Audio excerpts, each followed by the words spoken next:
ಕರ್ತನಾಗುವಂಥ ಯೇಸು ಕ್ರಿಸ್ತನ ನಾಮದಲ್ಲಿ ನಿಮ್ಮೆಲ್ಲರಿಗೂ ನನ್ನ ಹೃತ್ಪೂರ್ವಕವಾದ ವಂದನೆಯನ್ನು ತಿಳಿಸುತ್ತೇನೆ.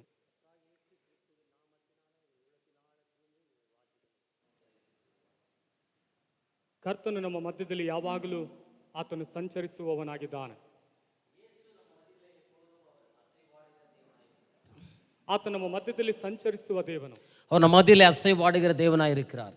ಯಾವಾಗಲೂ ನಮ್ಮ ಮಧ್ಯದಲ್ಲಿ, ಯಾವಾಗೆಲ್ಲ ದೇವರ ಸನ್ನಿಧಾನದಲ್ಲಿ ನಾವು ಹೋಗುತ್ತೇವೋ ಆಗೆಲ್ಲ ದೇವರು ನಮ್ಮ ಮಧ್ಯದಲ್ಲಿ ಸಂಚರಿಸುವುದು ಮಾತ್ರವಲ್ಲ, ನಮ್ಮ ಸಂಗಡ ಯಾವಾಗಲೂ ಇರುವ ಆತನಾಗಿದ್ದಾನೆ. நம்ம எப்பொழுதெல்லாம் ஆலயத்துக்கு அவரை பார்க்கும்படி கடந்து போகிறோமோ அப்போதெல்லாம் அவர் நம்மோடு கூட இருப்பது மட்டுமல்ல, அவர் அசைவாடுகிற தேவனாய் இருக்கிறார். ದೇವರನ್ನು ಬಂದು ಆರಾಧಿಸುವಂತ ಸಮಯದಲ್ಲಿ ನಿಶ್ಚಯವಾಗಿ ನಮ್ಮ ಮಧ್ಯದಲ್ಲಿ ಆತನು ಸಂಚರಿಸುವ ದೇವನಾಗಿದ್ದಾನೆ. நாம் எப்பொழுதெல்லாம் தேவனை ஆராதிக்கிறோமோ அந்த வேளைகளிலெல்லாம் தேவன் நம்ம மத்தியிலே அசைவாடி கொண்டிருக்கிறார். ನಮ್ಮನ್ನು ಬಲಪಡಿಸುವ ದೇವರು, நம்மை பலப்படுத்துகிற தேவனாய் இருக்கிறார். ನಮ್ಮ ಮಧ್ಯದಲ್ಲಿ ಮತ್ತೆ ಪುನರ್ಜೀವಿತವನ್ನ ಉಂಟು ಮಾಡುವ ದೇವರು, மறுபடியுமாக நம்முடைய வாழ்க்கையில ஒரு புதிய ஒரு காரியங்களை செய்கிற தேவனாய் இருக்கிறார். ಒಂದು ಹೊಸ ಬಲವನ್ನು ಅನುಗ್ರಹಿಸುವಂತ, ஒரு புதிய ஒரு பலத்தை கொடுக்கிற தேவன். ಸೋತು ಹೋದವನಿಗೆ ತ್ರಾಣವನ್ನು ಕೊಡುವಂತ ದೇವರು, சோர்ந்தவனுக்கு பலத்தை கொடுக்கிறவராக இருக்கிறார். ಬಲಹೀನನಾದವನನ್ನ ಮತ್ತೆ ಬಲಪಡಿಸುವ ದೇವರು, பலம் இல்லாது இருக்கிறவனுக்கு அவர் பலத்தை கொடுக்கிறவர். ಅದೇ ದೇವರ ಮಹಾ ಅತಿಶಯವಾದ ಕೃಪೆಯಾಗಿದೆ. அதே தேவனுடைய பெரிய ஒரு கிருபைಯ அதிசயமாய் இருக்கிறது. ಹಲ್ಲೆಲೂಯಾ, ஹல்லேலூயா. ಈ ಬೆಳಗಿನ ಜಾವದಲ್ಲೂ ಕೂಡ ಒಂದು ವೇಳೆ ಕೂಡಿ ಬಂದುವಂತ ನಮ್ಮ ಜೀವಿತದಲ್ಲಿ ಅನೇಕ ಯೋಚನೆಗಳಿಂದ ನಾವು ಬಂದಿರಬಹುದು. ஒருவேளை இந்த காலை நேரத்துல கூடி வந்திருக்கிற நம்ம மத்தியில கூட அநேக ஆலோசனைகளும் கூட யோசனைகளும் கூட நாம் வந்திருக்க கூடும். ಆದರೆ ಯೇಸು ನಮ್ಮ ಮಧ್ಯದಲ್ಲಿ ಆತನು ಸಂಚರಿಸುವ ದೇವನಾಗಿದ್ದಾನೆ. ஆனாலும் கூட தேவன் நம்ம மத்தியிலே உலாவிக் கொண்டிருக்கிற தேவன். ನಮ್ಮ ಮಧ್ಯದಲ್ಲಿ ಆತನು ಯಾವಾಗಲೂ ಕಾರ್ಯ ಮಾಡಲು, ಕಾರ್ಯ ನಿರ್ವಹಿಸಲು ಆತ ನಮ್ಮ ಮಧ್ಯದಲ್ಲಿ ಇದ್ದಾನೆ. ನಮ್ಮ ಮಧ್ಯದಲ್ಲಿ அவர் எப்போதும் காரியத்தை வாய்க்க செய்கிற தேவனாய் இருக்கிறார்.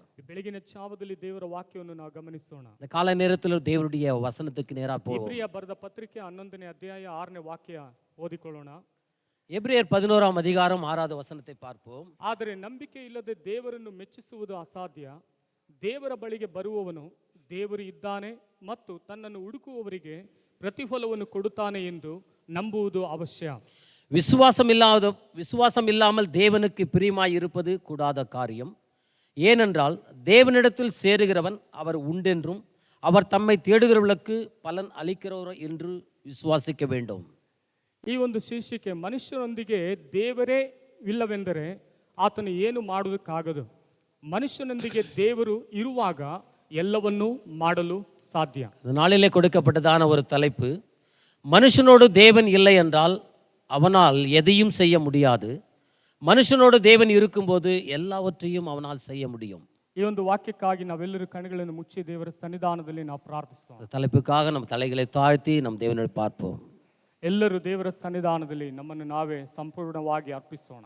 ಎಲ್ಲರೂ தலைகளை தாழ்த்தி தேவனுடைய சமூகத்தில் தாழ்த்திக் கொள்வோம். ಪರಿಶುದ್ಧವಾದ ದೇವನೇ, ನಿಮಗೆ ಸ್ತೋತ್ರವಾಗಲಿ ಸ್ವಾಮಿ. பரிசுத்தமுள்ள தேவனே மகிமைப்படுவதாக. ಬೆಳಗಿನ ಜಾವದಲ್ಲಿ ನೀವು ನಮ್ಮೊಂದಿಗೆ ಮಾತನಾಡು ಸ್ವಾಮಿ. இந்த காலை நேரத்துல நீர் எங்களோடு கூட பேசுங்க. ಇಲ್ಲಿ ಕೂಡಿ ಬಂದಿರುವಂತ ಪ್ರತಿಯೊಬ್ಬರೊಂದಿಗೆ ನೀವು ಮಾತನಾಡಬೇಕಾಗಿ ಪ್ರಾರ್ಥನೆ ಮಾಡ್ತಾನೆ. கூடி வந்திருக்கிற பிள்ளைகளோடு கூட நீங்க பேசும்படியா கேட்கிறோம். ಅವರ ಹೃದಯದೊಳಗಡೆ ಕಾರ್ಯ ಮಾಡು ಸ್ವಾಮಿ. அவர் இருதயங்களில் கிரியை செய்வீராக. ದೈವಿಕವಾದ ಬಲ ಈ ಸ್ಥಳದಲ್ಲಿ ಇಳಿದು ಬರಲಿ ಸ್ವಾಮಿ. தெய்வீகமான ஒரு பலம் இந்த இடத்துல இறங்கி வரட்டும். ಯೇಸುವೇ ನೀವು ಮಾತನಾಡು. இயேசுராஜவே நீ பேசுங்க. ಯೇಸುವೇ ನೀವು ಮಾತನಾಡು. இயேசுவே நீங்க பேசுங்க. ನೀವು ಮಾತನಾಡಬೇಕಾಗಿ ಪ್ರಾರ್ಥನೆ ಮಾಡ್ತಾನೆ. பேசும்படியா நாங்கள் ஜெபிக்கிறோம். ಮಾತಾಡು, ನನ್ನೊಂದಿಗೆ ಮಾತಾಡು ಏಸಪ್ಪ, ನನ್ನೊಂದಿಗೆ ಮಾತಾಡು. ಮಾತಾಡು, ನನ್ನೊಂದಿಗೆ ಮಾತಾಡು ಏಸಪ್ಪ, ನನ್ನೊಂದಿಗೆ ಮಾತಾಡು. ನೀವೇ ಬೇಕು, ನೀವೇ ಬೇಕು ಯೇಸುವೇ, ನನಗೆ ನೀವೇ ಬೇಕು. ನೀನೇ ಬೇಕು, ನೀವೇ ಬೇಕು ಯೇಸುವೇ, ನನಗೆ ನೀವೇ ಬೇಕು. ಮಾತಾಡು, ನನ್ನೊಂದಿಗೆ ಮಾತಾಡು ಏಸಪ್ಪ, ನನ್ನೊಂದಿಗೆ ಮಾತಾಡು. ಮಾತಾಡು, ನನ್ನೊಂದಿಗೆ ಮಾತಾಡು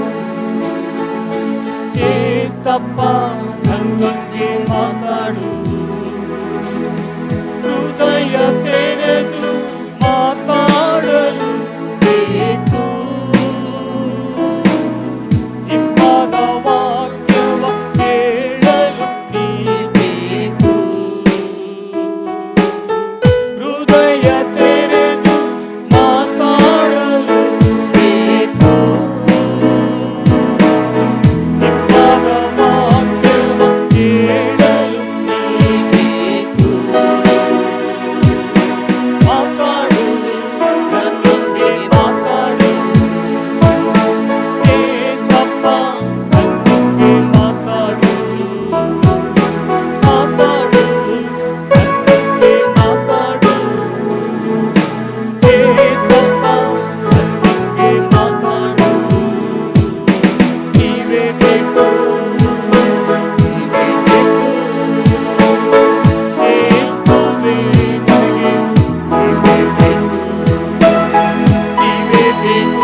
பரிசுத்த தேவனே நீங்களோடு கூட பேசுங்க. ಮಾತನಾಡುವ ದೇವನಾಗುವುದಕ್ಕೆ நீங்க பேசுகிற தேவனா இருக்கிறீங்க. ಪ್ರತಿಯೊಬ್ಬರ ಹೃದಯದೊಂದಿಗೆ ನೀನು ಮಾತನಾಡು. ஒவ்வொருவரோடு கூட நீங்க பேசுங்க. ಯೇಸುವಿನ ನಾಮದಲ್ಲಿ ನನ್ನ ಪ್ರಾರ್ಥನೆಯನ್ನು ಕೇಳು ತಂದೆ. இயேசுவின் நாமத்தினால ஜெபம் கேளும் பிதாவே. ಹಲ್ಲೆಲೂಯಾ. ஹல்லேலூயா.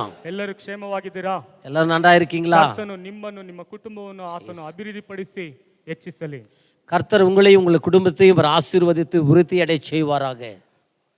ಇಲ್ಲಿ ಅಪೊಸ್ತಲನಾದ ಪೌಲನು ನಂಬಿಕೆಯನ್ನು ಕುರಿತಾಗಿ ಮಾತನಾಡುವುದನ್ನು ನಾವು ಗಮನಿಸುತ್ತೇವೆ. அப்போஸ்தலன் பவுல் இந்த இடத்துல பார்க்கும்போது நம்பிக்கை விசுவாசத்தை குறித்து எழுதுகிறதை பார்க்கிறோம். ನಂಬಿಕೆ ಇಲ್ಲದೆ ದೇವರನ್ನು ಮೆಚ್ಚಿಸುವುದು ಅಸಾಧ್ಯ. விசுவாசம் இல்லாதபடிக்கு தேவனை மகிமைப்படுத்த முடியாது.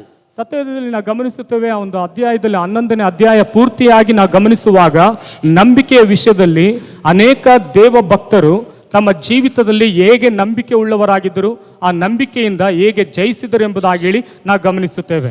எபிரேயர் 11ஆம் அதிகாரத்தில் முழுவதுமாய் படிக்கிற போது தேவ பக்தர்களாய் இருந்தவர்கள் எப்படி தேவன் மேலே நம்பிக்கை வைத்தார்கள், நம்பிக்கை மூலமாக அவர் எப்படி ஜெயத்தை பெற்றுக்கொண்டார்கள் என்பதை குறித்து அப்போஸ்தலன் பவுல் எழுதியிருக்கிறார். ಆ ಒಂದು ಅಧ್ಯಾಯದಲ್ಲಿ ಈ ಒಂದು ವಾಕ್ಯ ಬಹಳ ಸ್ಪಷ್ಟವಾಗಿ ಹೇಳುತ್ತದೆ. அந்த ಅಧ್ಯಾಯத்தில் பார்க்கும்போது இந்த வசனம் மிக அழகாக எழுதப்பட்டிருக்கிறது.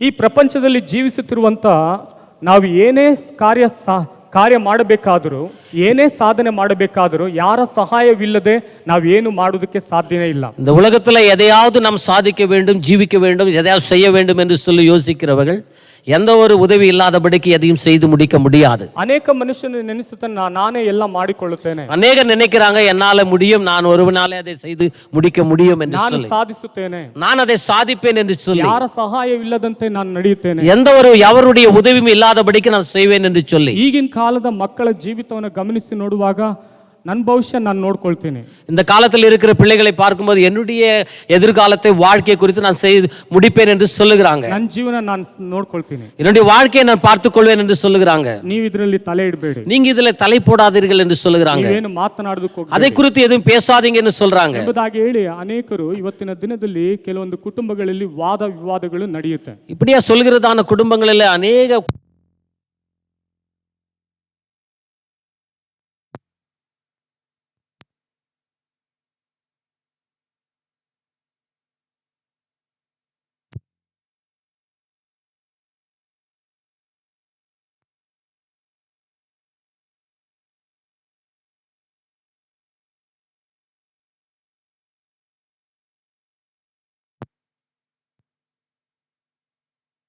ಉಂಟಾಗುವುದು ಮಾತ್ರವಲ್ಲ, அந்த இடத்துல அந்த குழப்பங்கள் உண்டாகுது மட்டுமல்ல, ಅವ್ರು ಏನ್ ಮಾಡ್ತಾರೆ, ನಾನೇ ಎಲ್ಲ ಮಾಡಿಕೊಳ್ಳುತ್ತೇನೆ. அந்த இடத்துல சொல்லுகிறாங்க என்னால எல்லாம் நானே பார்த்துக் கொள்கிறேன் என்று சொல்லி. ಒಂದು ಕ್ರೈಸ್ತ ಕುಟುಂಬ ಉಂಟು, ஒரு கிறிஸ்து அறிந்ததான ஒரு குடும்பம் ಆ உண்டு. ಕುಟುಂಬ ದೇವರಲ್ಲಿ ತಂದೆ ತಾಯಿಗಳು ಬಹಳ ಭಯಭಕ್ತಿ ಉಳ್ಳವರು. அந்த குடும்பத்தில் இருந்ததான பெற்றோர்கள் தேவனிடத்துல மிக பயபக்தி உள்ளவர்கள். ಅವರು ಭಯಭಕ್ತಿಯಿಂದ ದೇವರನ್ನು ಆರಾಧಿಸುವಂತವರು. பயபக்தியோடு கூட தேவனை ஆராதிக்கிறதான அந்த பெற்றோர்கள். ಅವರ ಮನೆಯಲ್ಲಿ ಒಬ್ಬ ಮಗನಿದ್ದನು, அவர்களுக்கு ஒரு மகன் இருந்தான். ಅವ್ರ ಮಗನಿಗೆ ಯಾವಾಗ್ಲೂ ಬಂದು ನೀನ್ ಪ್ರಾರ್ಥನೆ ಮಾಡು, ದೇವರ ವಾಕ್ಯನ ಓದು, ನೀನ್ ಆಮೇಲೆ ಕುತ್ಕೊಂಡು ಬರೀ ಈ ಕೆಲಸ ಮಾಡಿ ಎಂಬುದಾಗೆಲ್ಲ ಹೇಳ್ತಾನೆ ಇದ್ರು. அது பிள்ளைகளுக்கு சொன்னாங்க, வாங்க ஜெபத்துல வந்து கலந்து கொள்ளுங்க, அதன் பிறகு நீ செய்கிறதான வேலையை படிக்கிற எழுதுகிற வேலையை செய் என்று சொல்லி அவனை அழைத்து கொண்டிருந்தாங்க.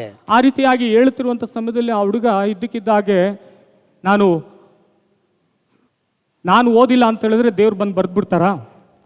அந்த பையன் அப்ப சொல்லும்போது அழைக்கும் போது சொன்னா, நான் போல நான் வந்து கடவுள் வந்து அதை எழுதி கொடுப்பாரான்னு சொல்லி கேட்டான். ನಾನು ಬರೆಯೋದೇ ಇಲ್ಲ, ನಾನು ಓದೋದೇ ಇಲ್ಲ, நான் எழுதுவதில்லை, நான் படிப்பதும் இல்லை என்று சொன்னான். ಯೇಸು ಸ್ವಾಮಿ ಬಂದು ಬರೀತಾರ?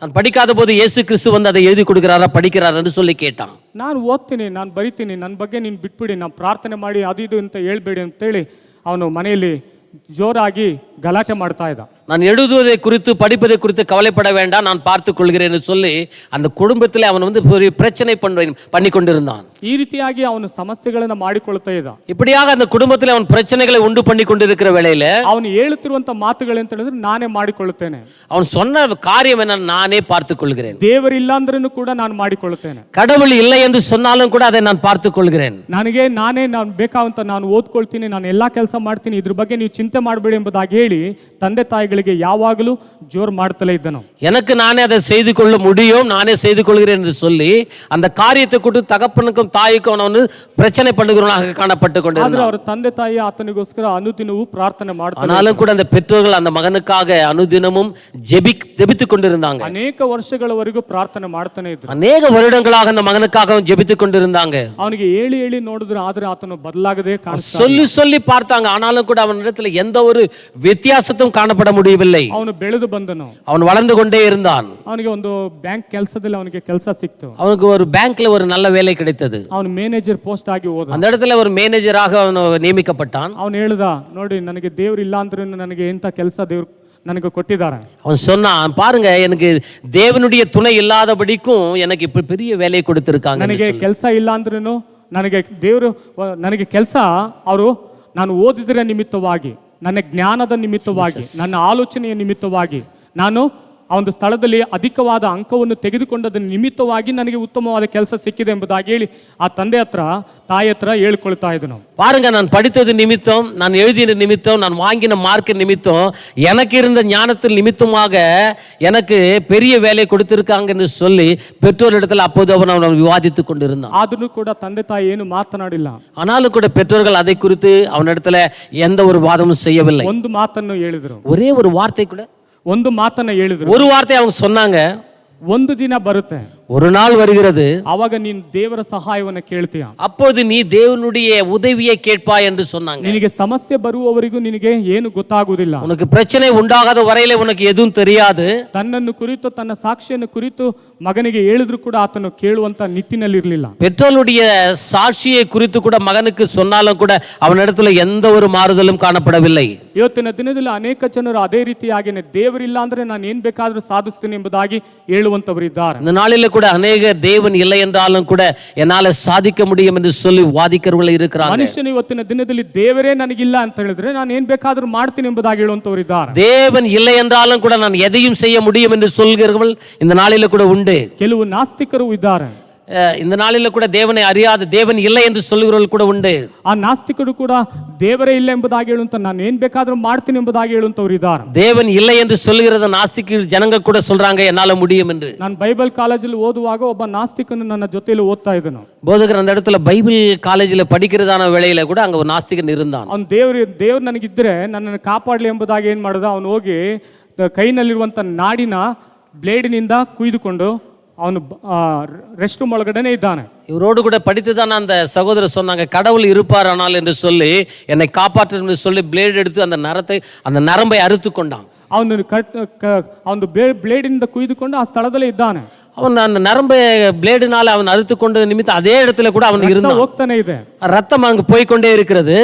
ಆದ್ರೆ ಅವನು ಹೊರಗಡೆ ಬರಲೇ ಇಲ್ಲ, ಅವನು வெளியே வரவே இல்லை. ಅವಾಗ ಎಲ್ಲರೂ ಹುಡುಕಿದ್ರು, ಅವನು ಎಲ್ಲಿದ್ದಾನೆ ಅಂತ ಹೋಗಿ ನೋಡಿದ್ರೆ ಅವನ ಕೈನಲ್ಲಿ ರಕ್ತ ಸೋರ್ತಾನೆ ಇದೆ. அவன் எங்கே காணவில்லை என்று சொல்லி தேடுகிற போது, கண்டெடுக்கப்பட்ட போது அவனிடத்துல இருந்து ரத்தம் வெளியேறி கொண்டே இருந்தது. ಆ ರಕ್ತ ಹರಿತಿರುವಂತ ಸಮಯದಲ್ಲಿ ಆತನ ಆಸ್ಪತ್ರೆಗೆ ಕರೆದುಕೊಂಡು ಹೋದ್ರು. அந்த ரத்தம் வெளியேறி கொண்டிருக்கும் போது அவனை ஆஸ்பத்திரிக்கு கொண்டு போனாங்க. ಅವನ ಶರೀರದಲ್ಲಿ ರಕ್ತ ಹೊರಟೋಗಿದೆ, அவன் சரீரத்துல இருந்ததான ரத்தம் எல்லாம் வெளியேறப்பட்டது. ಅಷ್ಟು ಹೊತ್ತುವರೆಗೂ ಅವನು ಆ ಸ್ಥಳದಲ್ಲೇ ಇದ್ದಾನೆ. அவ்வளவு காலம் அந்த இடத்திலேயே அவன் உட்கார்ந்திருந்தான். ಆ ಮನುಷ್ಯನನ್ನು ದೇವರು ಏನ್ ಮಾಡಿದ್ರು, ರಕ್ಷಿಸಿದರು. அந்த மனுஷன், அந்த சகோதரனை தேவன் ரட்சித்தார். ಆ ಮನುಷ್ಯನಿಗೆ ದೇವರು ಒಂದು ದೊಡ್ಡ ಬಿಡುಗಡೆಯನ್ನು ಕೊಟ್ಟರು. அந்த மனுஷனுக்கு ஒரு பெரிய விடுதலையை தேவன் கொடுத்தார். ದೇವರೇ ಇಲ್ಲ ಎಂಬುದಾಗಿ ಹೇಳಿದಂತ ಮನುಷ್ಯನಿಗೆ ದೇವರು ಅದ್ಭುತ ಮಾಡುವುದಕ್ಕೆ ಪ್ರಾರಂಭಿಸಿದರು. கடவுள் இல்லை என்று சொன்னதான அந்த மனுஷனுக்கு தேவன் அந்த இடத்துல ஒரு அற்புதத்தை செய்தார். ನಾಸ್ತಿಕನು ಯೇಸುವನ್ನು ನಂಬುವುದಕ್ಕೆ ಪ್ರಾರಂಭಿಸಿದರು. அந்த நாஸ்திகா இருந்ததான அந்த மனுஷன் தேவனை நம்புவதற்கு ஆரம்பித்தான். ವೈದ್ಯರು ಪರೀಕ್ಷೆ ಮಾಡಿ ನೋಡಿದ್ರು, ಈತನಿಗೆ ರಕ್ತನೇ ಇಲ್ಲ, ಆದ್ರೂ ಕೂಡ ಇವನ ಶರೀರದಲ್ಲಿ ಇಷ್ಟು ರಕ್ತ ಇದೆಯಲ್ಲ ಎಂಬುದಾಗಿ ಹೇಳಿ ವೈದ್ಯರೇ ಆಶ್ಚರ್ಯಪಟ್ಟರು. அந்த டாக்டர்கள் பார்த்தாங்க, இவ்வளவு ரத்தம் வெளியேறினாலும் கூட இவனுடைய சரீரத்தில் இவ்வளவு ரத்தம் இருக்கிறது என்று சொல்லி ஆச்சரியப்பட்டாங்க. ನೋಡಿರಿ, ಒಂದು ಮಹತ್ ಕಾರ್ಯಗಳನ್ನು ದೇವರು ಮಾಡುವಂತವರು. பாருங்க, தேவன் மகத்துவான காரியங்களை செய்கிறவர். ಒಬ್ಬ ನಾಸ್ತಿಕನಿಗೆ ದೇವರ ಮೇಲೆ ನಂಬಿಕೆ ಉಂಟಾಯಿತು. தேவன் இல்லை என்று சொல்லுகிறவன மேலே அவர் தேவன் அற்புதத்தை செய்தார். ಇವತ್ತಿನ ದಿನದಲ್ಲಿ ಆತನು ಕೂಡ ಅನೇಕ ಸ್ಥಳಗಳಲ್ಲಿ ಸೇವೆಗಳನ್ನು ಮಾಡಿಕೊಂಡಿದ್ದಾನೆ. இந்த நாளில கூட ಅನೇಕ இடங்களில் அந்த மனுஷன் தேவனுடைய ஊழியத்தை செய்து கொண்டிருக்கிறாங்க. ಆದ್ರೆ ಈ ಸ್ಥಳದಲ್ಲಿ ಒಬ್ಬ ಮನುಷ್ಯನು ಇವಾಗ ಬ್ಯಾಂಕಿನಲ್ಲಿ ಕೆಲಸ ಸಿಕ್ಕಿದೆ, ಆತನು ದೇವರೇ ಇಲ್ಲ, ನನಗೆ ಜ್ಞಾನ ಇದೆ, ನನಗೆ ತಿಳುವಳಿಕೆ ಇದೆ, ನನಗೆ ಬೇಕಾಗುವಂತ ಎಲ್ಲ ಅರಿವು ಇದೆ ಎಂಬುದಾಗಿ ಹೇಳಿ ತಿಳಿದು ಆತನು ಕೆಲಸದಲ್ಲಿ ಸೇರಿಕೊಂಡಿದ್ದಾನು. இந்த இடத்துல பார்க்கிறோம், சொல்லப்பட்டதான மனுஷன் என்னுடைய ஞானத்தினால, என்னுடைய புத்தியினால, நான் படித்த காரியத்தினால தேவன் எனக்கு இந்த வேலை கிடைத்திருக்கிறது, தேவன் இல்லை என்று சொல்கிறதான ஒரு காரியம் பார்க்கிறோம். ಆ ಅವನ ಜೀವಿತದಲ್ಲಿ ಹೇಳೋದಕ್ಕೆ ಸಾಧ್ಯವಾಗದಿರುವಂಥ ಒಂದು ದೊಡ್ಡ ಸಮಸ್ಯೆ ಅವನಿಗೆ ಉಂಟಾಯಿತು. பார்க்கிற போது அவனுடைய வாழ்க்கையில சொல்ல முடியாத ஒரு பெரிய ஒரு காரியம் நடந்தது. ಅವನ ಜೀವಿತದಲ್ಲಿ ದೊಡ್ಡ ಸಮಸ್ಯೆ ಉಂಟಾಗೋದಕ್ಕೆ ಪ್ರಾರಂಭ, பெரிய ஒரு பிரச்சனை அந்த இடத்துல ஆரம்பிக்கிறது. ಒಂದು ವರ್ಷದ ಒಳಗಡೆ ಆತನು ಕೆಲಸಕ್ಕೆ ಸೇರಿ ಒಂದು ವರ್ಷದಲ್ಲಿ ಕೋಟ್ಯಾಂತರ ರೂಪಾಯಿ ಅದು ಕಾಣೆಯಾಗಿದೆ. அவன் வேலைக்கு சேர்ந்து ஒரு வருடத்துக்குள்ளாக அந்த பேங்க்ல கோடிக்கணக்கான பணம் காணாமல் போனது. ಅದನ್ನ ವಿಚಾರಿಸೋದಕ್ಕೆ ಬಂದಾಗ ನಿಮ್ಮ ಸಹಿ ಇಲ್ಲದೆ ಯಾವುದನ್ನು ಹೊರಗಡೆ ಹೋಗೋದಕ್ಕೆ ಸಾಧ್ಯ ಇಲ್ಲ, ಇದೆಲ್ಲ ಸಹಿ ಆಗಿದೆ, ಈ ಹಣ ಎಲ್ಲಿ ಹೋಯ್ತು ಎಂಬುದಾಗಿ ಹೇಳಿ ಆತನನ್ನು ವಿಚಾರಿಸುವುದಕ್ಕೆ ಪ್ರಾರಂಭಿಸಿದರು. அந்த இடத்துல காணாமற் போன பணத்தை குறித்து விசாரிக்கிற போது உன்னுடைய கையெழுத்து இல்லாதபடிக்கு பணம் வெளியே போக முடியாது, இப்போது ஏன் அது காணவில்லை என்று சொல்லி விசாரிக்க ஆரம்பித்தாங்க. ಇಷ್ಟು ಕೋಟಿಗಟ್ಟಲೆ ಹಣ ಹೋಗಿದೆಯಲ್ಲ, ಎಲ್ಲಿ ಹೋಯ್ತು, இவ்வளவு கோடிக்கணக்கில் பணம் வெளியே போயிருக்கிறது, எப்படி காணாமற் போனதெல்லாம் அது எப்படி என்று சொல்லி விசாரித்தாங்க. ಅದನ್ನು ನೀನ್ ತಗೊಂಡೋದಾ, அதை நீ எடுத்துக்கொண்டாயா என்று சொல்லி கேட்டாங்க. ಅಥವಾ ಅದನ್ನು ತೆಗೆದುಕೊಂಡು ನೀನ್ ಮನೆ ಏನಾದ್ರು ಕಟ್ಟಿಕೊಂಡಿದ್ಯಾ, அதை எடுத்துக்கொண்டு ஒருவேளை நீ வீடு ಏನಾರು ಕಟ್ಟಿயிருக்கிறாய் என்று சொல்லி கேட்டாங்க. ಎಲ್ಲವೂ ಕೂಡ ಇಲ್ಲ, ನಾನು ಇದರಲ್ಲಿ ನಿಷ್ಠಾವಂತನಾಗಿದ್ದೇನೆ, ಒಂದು ನಯ ಪೈಸನ್ನು ನಾನು ಮುಟ್ಟಿಲ್ಲ ಎಂಬುದಾಗಿ ಹೇಳಿದ್ರು ಕೂಡ ಅಧಿಕಾರಿಗಳು ಆತನನ್ನು ಬಿಡಲೇ ಇಲ್ಲ, ಅವನ್ನ ಕೇಳುವುದಕ್ಕೆ ಪ್ರಾರಂಭಿಸಿದರು. இதுக்கும் எனக்கும் எந்த சம்பந்தம் இல்லை, இதுல ஒரு காசு கூட நான் எடுக்கவில்லை என்று சொல்லி இதுல நான் நீதிமானா இருக்கிறேன் என்று சொன்னாலும் கூட அந்த அதிகாரிகள் அவனை விடாதபடிக்கு விசாரித்தாங்க. ಈ ಒಂದು ಲೆಕ್ಕಗಳನ್ನ ನೀನು ಒಪ್ಪಿಸದೆ ಹೋದರೆ ನಿಶ್ಚಯವಾಗಿಯೂ ನಿನ್ನನ್ನು ಜೈಲಿಗೆ ಕಳಿಸಬೇಕಾಗುತ್ತದೆ ಎಂಬುದಾಗಿ ಹೇಳಿದರು. ஒருவேளை நீ இதுக்கு சரியான ரீதியிலே கணக்கு ஒப்புவிக்கலை என்று சொன்னால் உன்னை ஜெயிலிலே அடைப்போம் என்று சொன்னாங்க.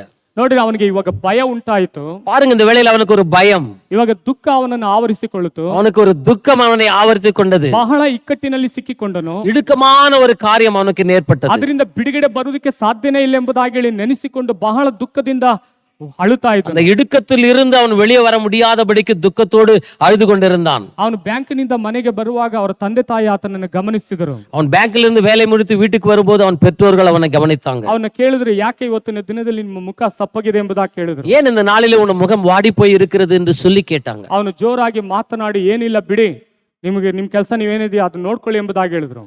எனக்கு எதுவும் உண்டாகவில்லை, உங்கள் வேலையை பாருங்கள் சொல்லி அவங்களுக்கு எச்சரித்தான். ಆದ್ರೂ ತಂದೆ ತಾಯಿಗಳು ಅವನ ಮೇಲೆ ಹೋಗಿ ಮತ್ತೆ ವಿಚಾರಿಸುವುದಕ್ಕೆ ಪ್ರಾರಂಭಿಸಿದರು. ஆனாலும் கூட பெற்றோர்கள் மறுபடியும் அவனிடத்துல போய் அவனை அந்த காரியத்தை குறித்து விசாரித்தாங்க. ನಿಧಾನವಾಗಿ ಕೇಳುವುದಕ್ಕೆ ಪ್ರಾರಂಭಿಸಿದರು. நிதானமாக அவனிடத்துல விசாரிக்க ஆரம்பித்தாங்க. ಆತನ ಕೇಳುವಾಗ ಈ ತರ ಎಲ್ಲ ನನ್ನ ಜೀವಿತದಲ್ಲಿ ಸಂಭವಿಸಿದೆ ಎಂಬುದಾಗಿ ಆತನು ಹೇಳಿಕೊಳ್ಳುವುದಕ್ಕೆ ಪ್ರಾರಂಭಿಸಿದನು. பாருங்க, என்னுடைய வாழ்க்கையில இப்படி எல்லாம் பேங்க்ல நடந்து விட்டது என்று சொல்லி அவர்களுக்கு தெரிவித்தான்.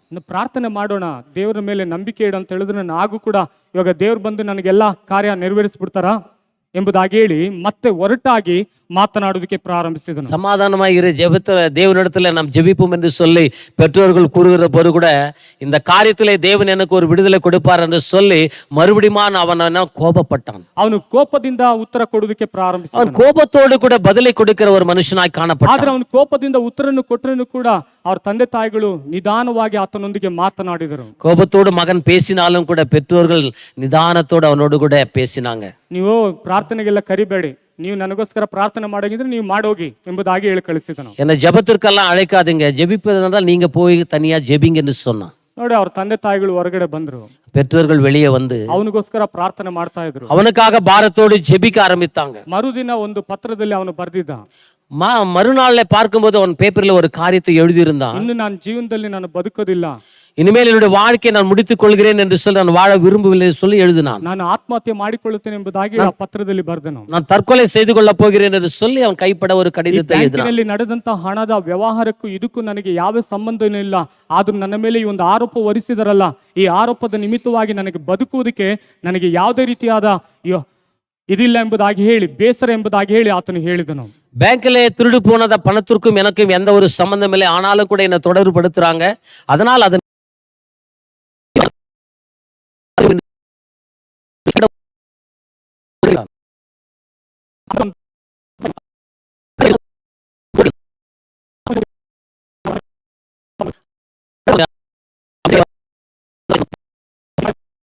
என்ன செய்து கொண்டிருக்கிறான்னு சொல்லி பார்க்கும்படியா வந்தாங்க. ಆ ಒಂದು ಪತ್ರದಲ್ಲಿ ಬರೆದಿರುವುದನ್ನೆಲ್ಲ ಓದಿ ತಂದೆ ತಾಯಿಗಳು ಬಹಳ ದುಃಖಪಟ್ಟು ಅಳುವುದಕ್ಕೆ ಪ್ರಾರಂಭಿಸಿದರು. அந்த கடிதத்தில் அந்த மகன் எழுதிய ஒரு காரியத்தை குறித்து பார்த்து படித்து மிக துக்கப்பட்டாங்க. ಮಗನನ್ನ ಎಬ್ಬಿಸಿ, ಏನು ಈ ತರ ಬರ್ದಿಟ್ಟಿದ್ಯಾ, ನಿನಗೇನಾಗಿದೆ, ಬಾ ಕುತ್ಕೊಂಡು ಪ್ರಾರ್ಥನೆ ಮಾಡೋಣ, ನಂಬಿಕೆ ಇಡು, ಯೇಸುವಿನ ಮೇಲೆ ನಂಬಿಕೆ ಇಡು ಎಂಬುದಾಗಿ ಆತನಿಗೆ ಹೇಳಿದ್ರು. மகனை எழுப்பி ஏன் இப்படியா எழுதியிருக்கிறாய், வா ஜெபிக்கலாம், தேவனிடத்தில் நம்பிக்கையா இரு என்று சொல்லி அவனை தைரியப்படுத்தினான். ದೇವ್ರು ನಿನಗೆ ಸಹಾಯ ಮಾಡ್ತಾರೆ, தேவன் உனக்கு சகாயம் செய்வார் என்று ನಿನಗೆ சொன்னாங்க. ಬೇಕಾಗುವಂತ ಅದ್ಭುತಗಳನ್ನ ದೇವ್ರು ಮಾಡ್ತಾರೆ, உனக்கு தேவையான அற்புதத்தை தேவன் செய்வார் என்று ನೀನ್ சொன்னாங்க. ನಂಬಿಕೆಯಿಂದ ದೇವರನ್ನು ಹುಡುಕುವಾಗ ದೇವರು ನಿನ್ನ ಜೀವಿತದಲ್ಲಿ ಅತಿಶಯವಾದ ಕಾರ್ಯವನ್ನು ಮಾಡುತ್ತಾರೆ. நம்பிக்கையோடு தேவனை தேடுகிற போது கர்த்தர் கண்டிப்பாக உனக்கு அற்புதத்தை செய்வார் என்று சொன்னாங்க. ಆತನಿಗೆ ಹೇಳಿದ ತಕ್ಷಣ ಆತನು ಏನು ಮಾತನಾಡದೆ ತಂದೆಯ ತಾಯಿ ಜೊತೆಲಿ ಹೋಗಿ ಆತನು ಮೊಣಕಾಲು ಹಾಕಿ ಪ್ರಾರ್ಥನೆ ಮಾಡಿದ. எந்த ஒரு பதில் உத்தரவும் கொடுக்காதபடிக்கு தாய் தகப்பனோடு கூட போய் முழங்கால் படியிட்டு ஜெபிக்க ஆரம்பிச்சான். ಕೆಲವು ತಿಂಗಳವರೆಗೂ ಆತನು ಕೂಡ ಪ್ರಾರ್ಥನೆ ಮಾಡ್ತಾ ಇದ್ದನು. அநேக மாதங்கள் அவர்களோடு கூட ஜெபிக்க ஆரம்பித்தான்.